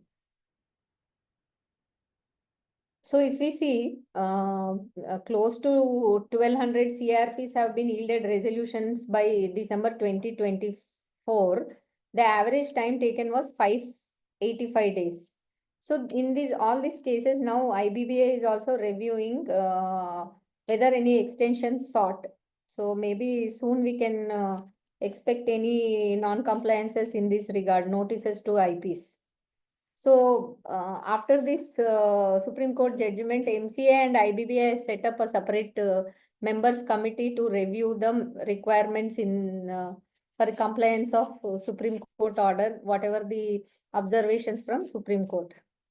And one more major non-compliance is Section 32 and Regulation 38 of the CRP. So all through our presentation, we have been discussing these two provisos. Here, the court has observed that resolution plan violated CRP regulations by failing to treat operational creditors in accordance with the statutory mandates. So it failed to prioritize operational creditors over financial creditors. Contrarily, violating Regulation 38 and Section 32. Here, one of the conditions imposed by NCLT while approving plan is that payment of operational creditors should be made in compliance of Section 32 as per the IBC amendment. And the amended provision also read with the Regulation 38 is again the similar requirement of payment of priority over the financial creditors, priority of payment to operational creditors. So NCLAT modified several conditions imposed by NCLT. This was not altered. So the resolution plan that was required to be implemented post the modifications had compliance of Section 32. Did not make any reference to the conditions imposed by NCLT. Here, JSW, while implementing the plan, paid the operational creditors only in March 22. That is, after a year, payments are made to financial creditors. That means here again, RP may RP or COC or anyone can raise that operational creditors were objecting to the approval of the plan or they went for appeal. But again, that will not be a saving point or saving contention from RP or COC, especially RP, I'm sorry, especially for RP. He has to immediately make payment to operational creditors under objection or whatever. It has to be paid mandatorily prior to making payments to financial creditors. So this is again one of the critical non-compliance, and because this point is a condition which was put by NCLT, but however NCLAT did not take into note of this compliance point. So COC as the court has again find fault with NCLAT functioning also. Then again, one more point from the Supreme Court is conduct of COC and exercising the commercial wisdom. Here, the COC did not verify the feasibility, viability, or legal compliances of JSW plan. The court also highlighted serious procedural lapses, how the meetings were conducted. And JSW was allowed to revise its resolution plan after the evaluation process. This is a serious flaw. Although they received the higher score, it was never formally declared as the H1 bidder. Then again, after consolidated plan was submitted, again negotiations also took place with the core committee. That is again small forum of lenders, not at the COC level. Further, COC also changed its stance multiple times. Initially, they demanded immediate implementation of JSW, but again later they facilitated unauthorized extensions without formal documentation or justification. So here COC has accepted the payments without any interest payments. Although there were a lot of grievances about the delay, they have been taken multiple stances. They were demanding for implementation of the plan, but again, they were unauthorizedly, the JSW was taking extensions and COC was giving without any documentation or justification. So even when we are implementing the plan as a monitoring agent, we need to specifically make a note, formally document when the plan is being implemented, and when the plan is not being implemented, what is that happening between the SRA and the creditors, and what, as based on our commercial judgment, based on our experience or various settled case laws, and based on our requirement, we have to carefully make a note in the minutes, and formally we need to put everything in the COC minutes. So if we see for the entire CRP process, the COC minutes become like a Bible for us. So we need to be very, very careful while making note in the minutes, or when reporting to the IBBA, especially in the forms. So we cannot take a different stand in the forms filed, and we cannot take a different stand in the COC minutes. So we need to make consistent disclosures, and also in the records.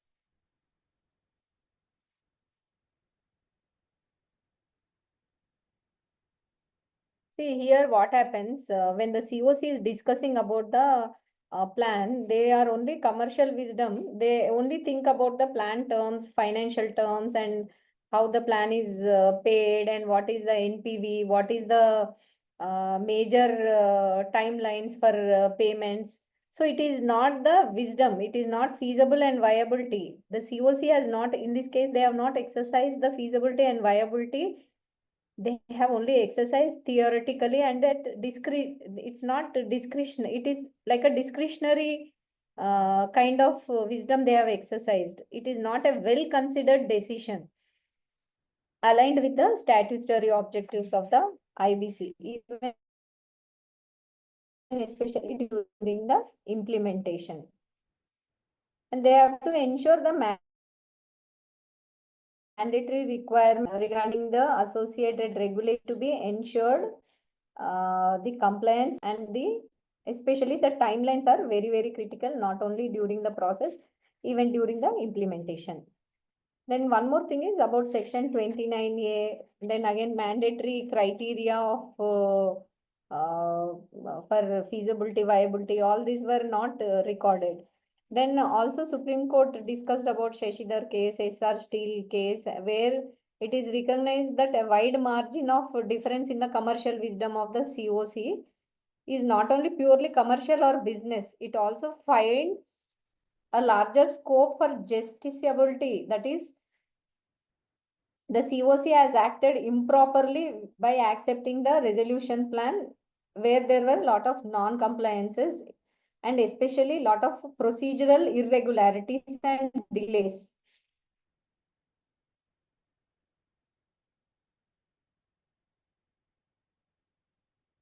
Then one more important point which we can discuss here is, there is a delayed payments and misuse of process of law.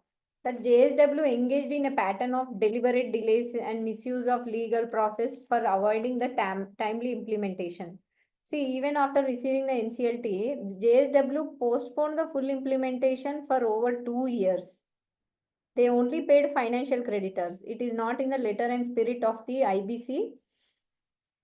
There were delays which were not justified, is noted by Supreme Court, and they found to be willful and strategic designed, structured non-compliance for implementation of plan by JSW.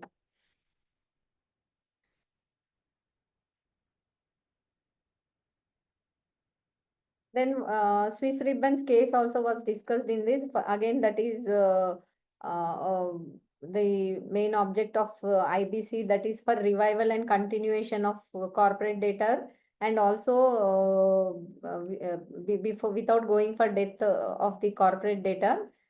So they have noted that code is a beneficial legislation which should put the corporate debtor back on its feet, but not being a recovery legislation to creditors. So Supreme Court noted that the objects of the code in the interest of all the stakeholders has to be taken into consideration. It is IBC is not a recovery legislation for creditors.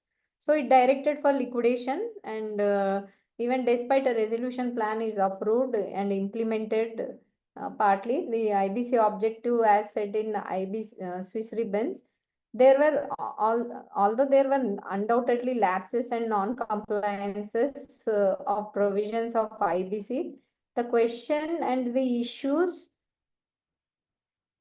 could have been dealt through imposing penalties or awarding the creditors with who were subjected to delay than a nullification of the NTA. See, some of the during IP webinars, or there is a mixed suggestions. Some are saying that it is strict non-compliance of the IBC and regulations. So the company, as per provisions of section 33, should go for liquidation. But however, if we see some of the IPs and the stakeholders involved, what they are saying is the plan was implemented. Majority of the plan portion was implemented. Financial creditors have received the money, and then again conversion of debt to equity. So there are a lot of non-compliances, lapses of provisions of IBC, but this issue should be dealt separately by imposing penalties or awarding some interest to the creditors for delayed payments. But again, 8 years of the code should have while passing the order, court should have exercised its judgment for reversal of implementation and again going for fresh CIRP process, so that the lot of during this implementation phase, a lot of issues could be there. A lot of creditors would have lot of debtors should be might have come. Then again, the implementation period issues may be again very critical for handling in liquidation.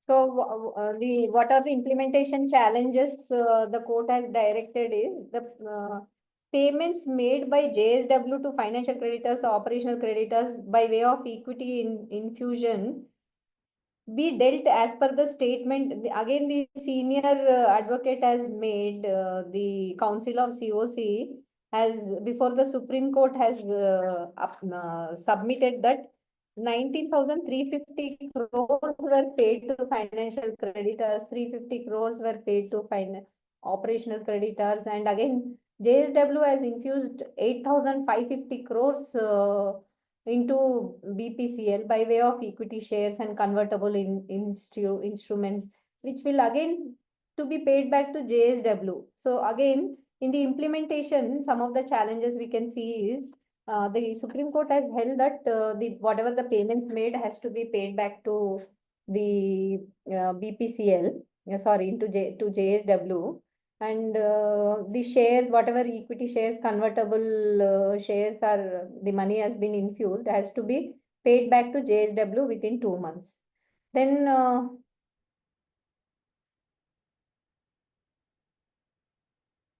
so again, these are the critical issues which the court has, the Supreme Court has held in the recent case of implementation of JSW plan.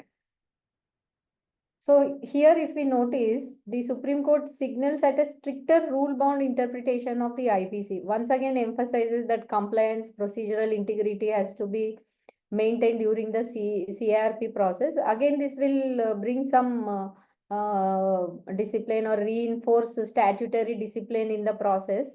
But again, additionally introducing uncertainty, especially insolvency in process litigations, again often resolution plans are not implemented, and resolution plans not implemented due to litigations. These are again giving a wrong signal in the international markets for the prospective PRS. So what is the main crux of this case is going forward, all the RPs, resolution applicants, COC, NCLT, NCLAT, all the stakeholders need to be doubly vigilant and especially regarding the compliance of IBC provisions and the timelines, and non-compliances has to be immediately cured if it is there is a non-compliance. And one more important is requirement of this IBC, this judgment is, in case if the CD goes for liquidation, what are the issues? So now as per the latest reports, JSW and COC are likely to go for a review. And the ex-promoters also reported to file, they have also filed for application for enforcement of Supreme Court judgment. With these developments, legal and commercial implications of Supreme Court decision still to evolve. So we will going forward, we will see what kind of impact it will have on a broader way in IBC jurisprudence on all the stakeholders. And this matter was posted on May 21st. Then again, the NCLT, the matter was redirected to NCLT by Supreme Court for liquidation, and also some Supreme Court has given some conditions that has to be fulfilled, and also go pass an order for liquidation. So the NCLT on 21st has posted this matter to, I remember, 26th or 28th, and requested all the stakeholders like COC and SRT to file their necessary filings with the NCLT.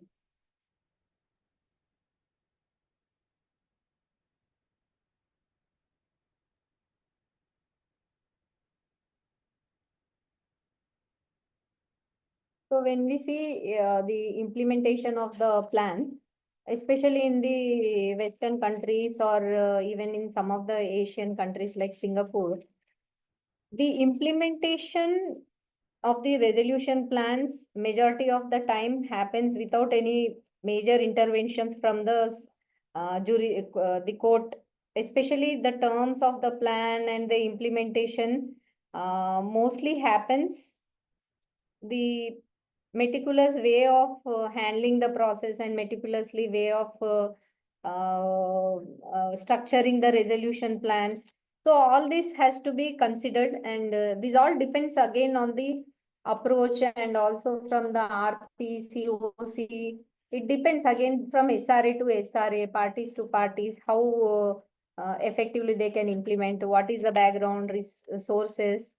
So we have to ensure that we put a proper evaluation criteria in the evaluation matrix also when we are going for the assessing the prospective resolution applicants.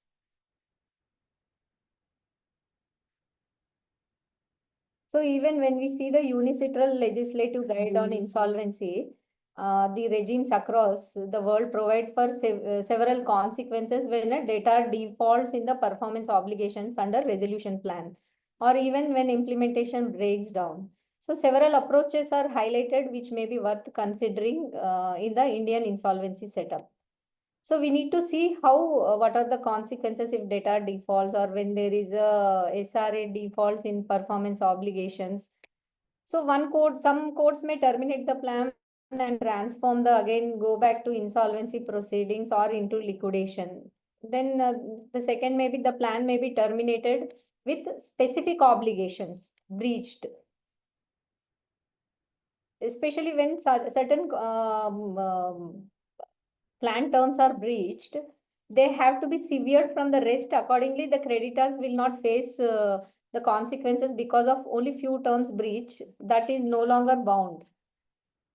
So in some cases, this will occur only when the debtor fails, when the SRA fails significantly in the performance obligations. The plan itself may be required to enlist the consequences. That is the most important point. The plan has to enlist what are the consequences for non-implementation.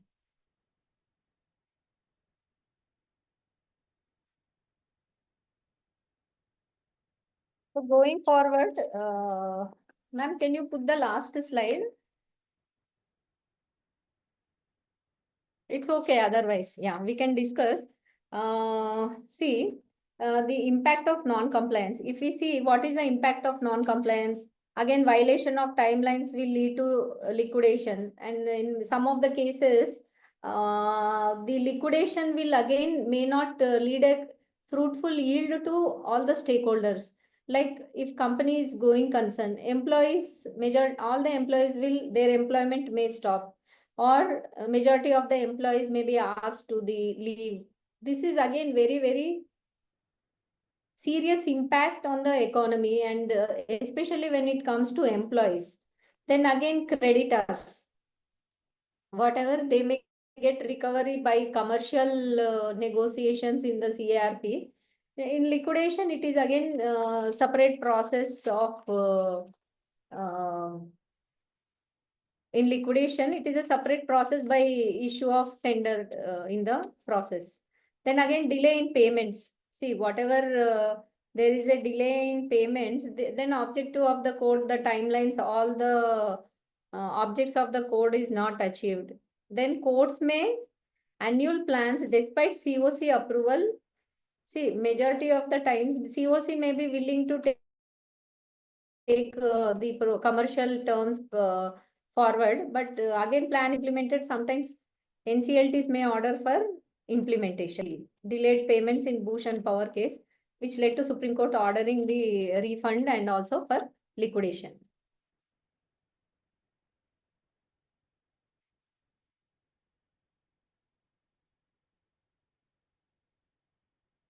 Then see, there are few proposed reforms, and we are seeing now IBC, the NCL, the IBB is looking for IBC version 2. They are working on it, and lot of papers have been floated, so that the stakeholders, we have to propose what is it that we are, what is there in the amendment, and what is our learning, and what could be better if this amendment can be slightly modified. All those we have to submit by being vigilant, so that it will help all of us in future. So IBC version 2 will be sooner launched with all the lessons learned till now in all these cases, close to 4,000 cases in IBC. Then one important lesson is there should be strict due diligence and robust legal vetting of the resolution plan, and enforcing penalties for delays in failure to implement the plan, and also expedited litigation mechanism to fast track the disputes and reduce delays. Here NCLT functioning, and also having sufficient NCLT NCLAT technical judicial members for fast tracking the disputes, especially relating to the resolution plans. This is again in IBC version 2, this may be proposed. Then again, one more important is stakeholder engagement.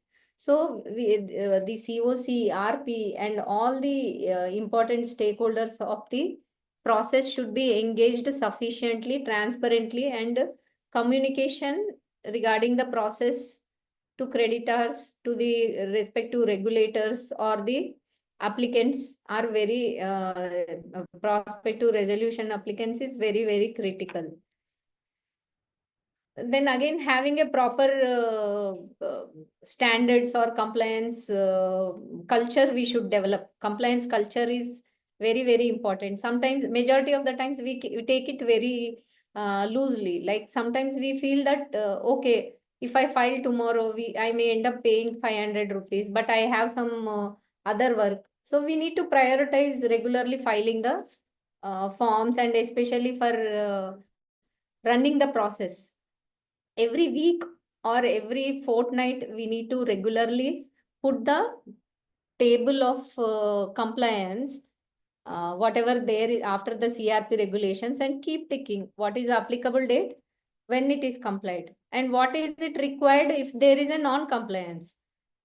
So there are a lot of checklists available. on the code or as well as CRP regulations. So we need to ensure and review regularly.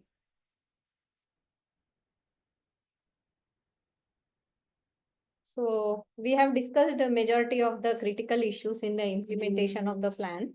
So I have already shared few case laws and what is that as an IPs we should be critical compliance issues or whatever, how we should be diligent in, especially when we are working as an RP or as a monitoring agent. This is one, and also we need to educate COC regularly on their active participation in the process. So now COCs also will become vigilant after this Bhushan case. So there is an additional job on us that we should always be vigilant, especially when there are amendments. We need to regularly update them at the next COC meeting. I can share one of the classic example in during our CRP process where we have 50 financial creditors. There was an amendment that once the voting is launched, first tranche we should give only 7 days time to COC members for voting on the plan. Then after that, if there is a request from the creditors, we need to keep extending based on the request from creditors. So what I did is just went into COC minutes and always noted that COC is appraised that this is the regulation and the voting will be opened only for 7 days. And if required, please, they are supposed to communicate to RP for extension. So once this is noted, the bankers were vigilant and one or the other banker was always sending the mail for request for extension. And that too genuinely we should see that the bankers are seeking the extension.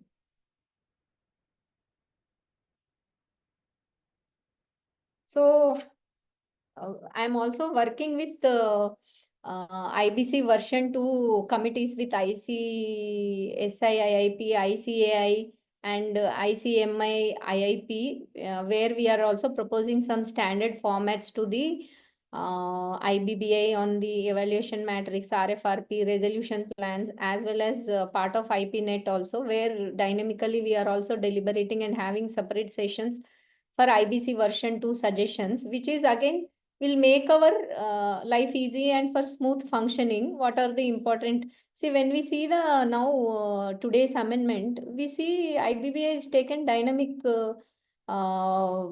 Maybe the old forms in new bottle, old wine in new bottle. But one important change today is form prescribed for filing all the important events from previous form to this form, so that we are free, that we have reported to IBBI also. So these are the few remarks, closing remarks, as well as on the presentation and on the suggestions on the way forward for IBC version 2. And all of you, if you have any such good governance suggestions for the IBC version 2, you all can share. And also, if the floor is open, we can discuss for any suggestions or any questions.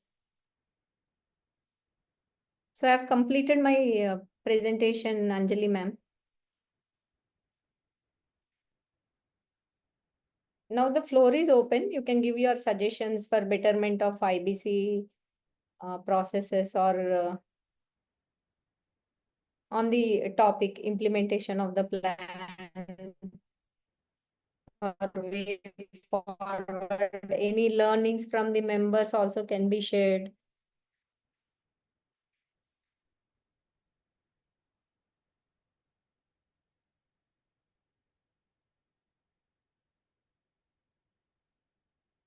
Friends, we were unable to share the PPT which I have shared. You can share now after the meeting. Sorry. So any questions, ma'am or sir, or any suggestions?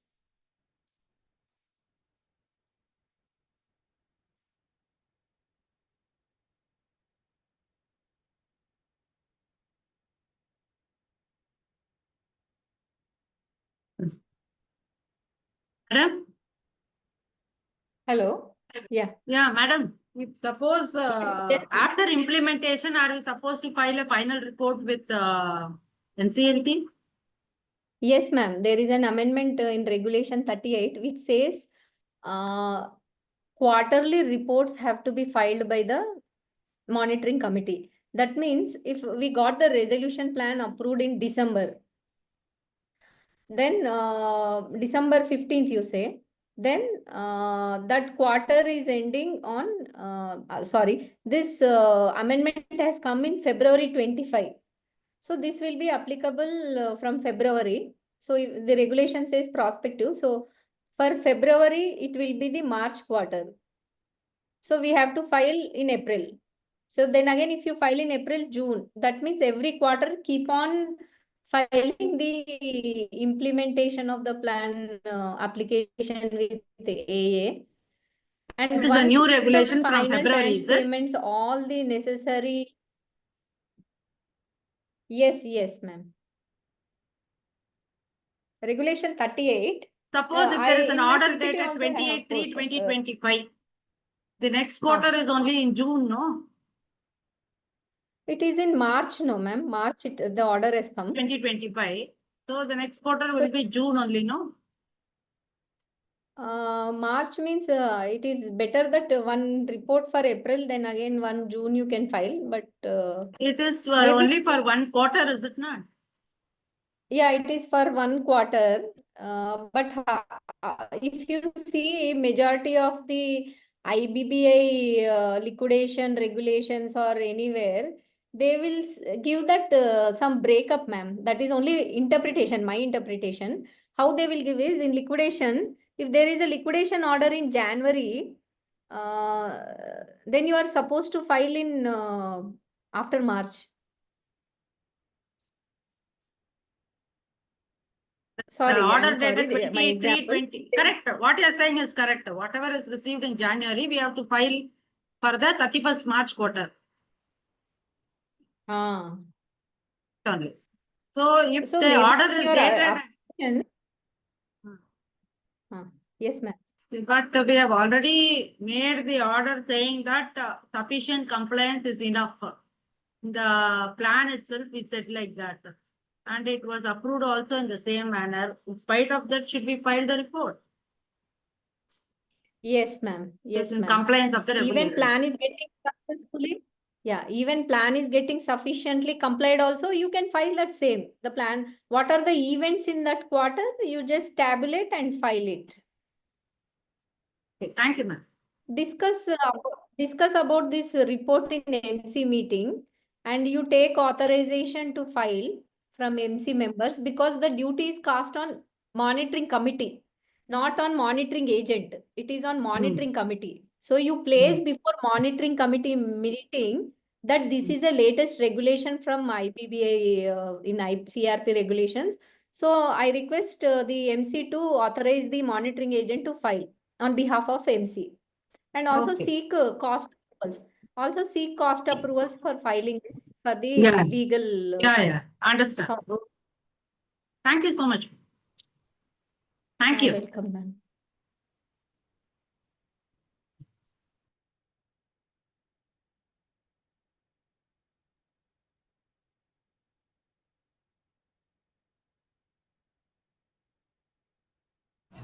Thank you, ma'am, for a great session. This is Shalini here. I am also a resolution professional and have advised different CRPs. So, just wanted to know, ma'am, you touched upon the JSW judgment, the Bhushan judgment. And so, ma'am, the compliances part, or rather the deviation from compliances part, is a big, a big part of that judgment or that story. So, do you think that, I mean, is it, in your view, the suggestion that the transaction should be unwound based on whatever compliance irregularities were there, whether that is tenable, whether that can happen in future, or whether there has to be some other solution for that? What is the way to prevent such occurrences in future?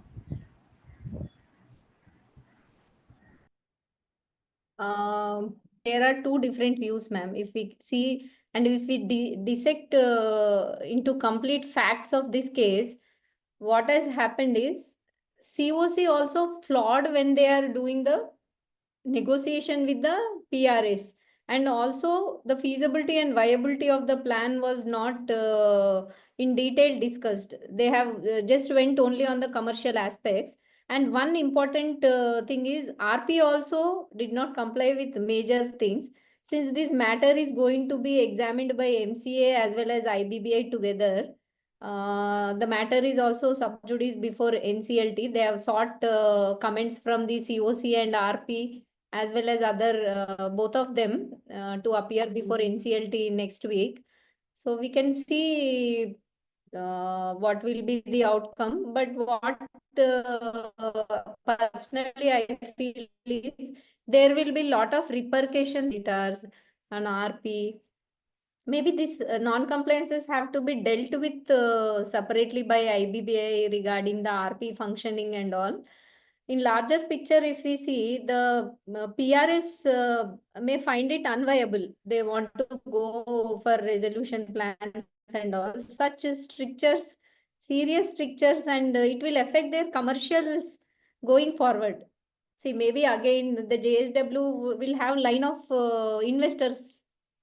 So many stakeholders are involved, but we'll see how things will go forward. But one thing, what practically I have been a support team, and my name also I have done big case, and our firm also, Niyam Advisors, we are also secretarial IBC specialists. So what we have done close to 40 assignments. What we observed is lot of NCLTs are also noting in their orders for any non-compliances. So we have to be very, very strict when we are taking the resolution plan to NCLT. Especially how we have functioned in the process. And also, what I personally feel is we have to educate COC more, ma'am. So in our case, what I did is we have COC members at Delhi. We have few bankers at Delhi, few bankers at Mumbai. Since the CRP process was huge and we have running concern and 1,000 employees, what I did is I regularly traveled to Delhi, Mumbai, and kept all the creditors aware of things and educated them about the latest amendments. And so when they came for the resolution plan discussion regarding the feasibility and viability, I made lot of lenders to come to Hyderabad, our place, and made them sit for almost half day, 2-3 times, made them sit half day and called all the DGM, GM level people along with their team to come for discussions. So we need to educate them, and even we have to involve wherever possible extent. I felt we should personally go and meet people and explain them. I'm sure they also understand now, especially after this Bhushan case. I'm sure all of them will take seriously, but we don't know how many cases will come now. Yeah. No, thank you, ma'am, for your thoughts and very rightly mentioned all the points. Thank you, ma'am. Thank you, ma'am.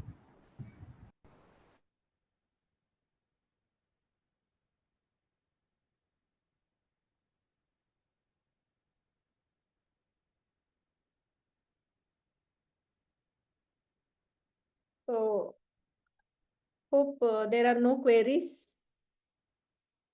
And any suggestions on IBC 2 version?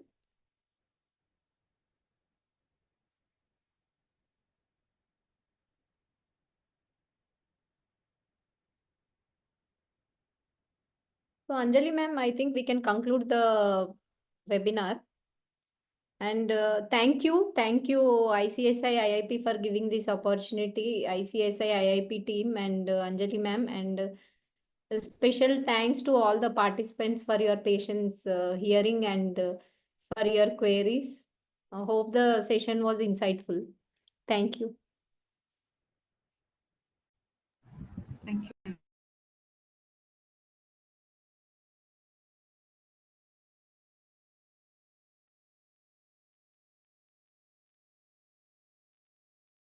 So thank you. Thank you, ma'am. Anjali ma'am, we can conclude. There is a query actually. Sorry. I didn't check the chat. I'm so sorry. Mr. V. Shankar wrote, I would like to bring to your notice that CRF form cannot be signed by a liquidator. Then how can a director of the company sign after dissolution of the board? And why the company status will not change from active to under liquidation after filing final report? Thank you. Sir, is your query regarding the voluntary liquidation?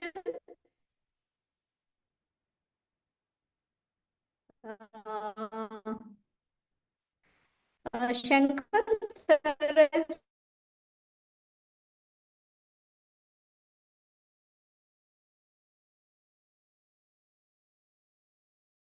shared a query that has to be by tender. Sir, if you can kindly be clear about your query. If it is for voluntary liquidation, for any, whatever I sense from your query, that is, you are asking for filing the during the liquidation or voluntary liquidation. See, when we file the final report in the during liquidation process, then the status will not change, sir, because we need a dissolution order or the company as a going concern. Order has to be filed by NCLT and that has to be uploaded into the ROC. And we have to coordinate with the respective ROCs for necessary change in the MCA portal. So even in the voluntary liquidation also same process. Not on filing of final report, the company status will not change. So there should be a final order about whether company is is ordered for dissolution or for company will continue as a going concern in case of liquidation. So hope this was clear. So Shankar sir is not there, I believe. Yes. Thank you. Thank you all. Thank you everyone. Madam.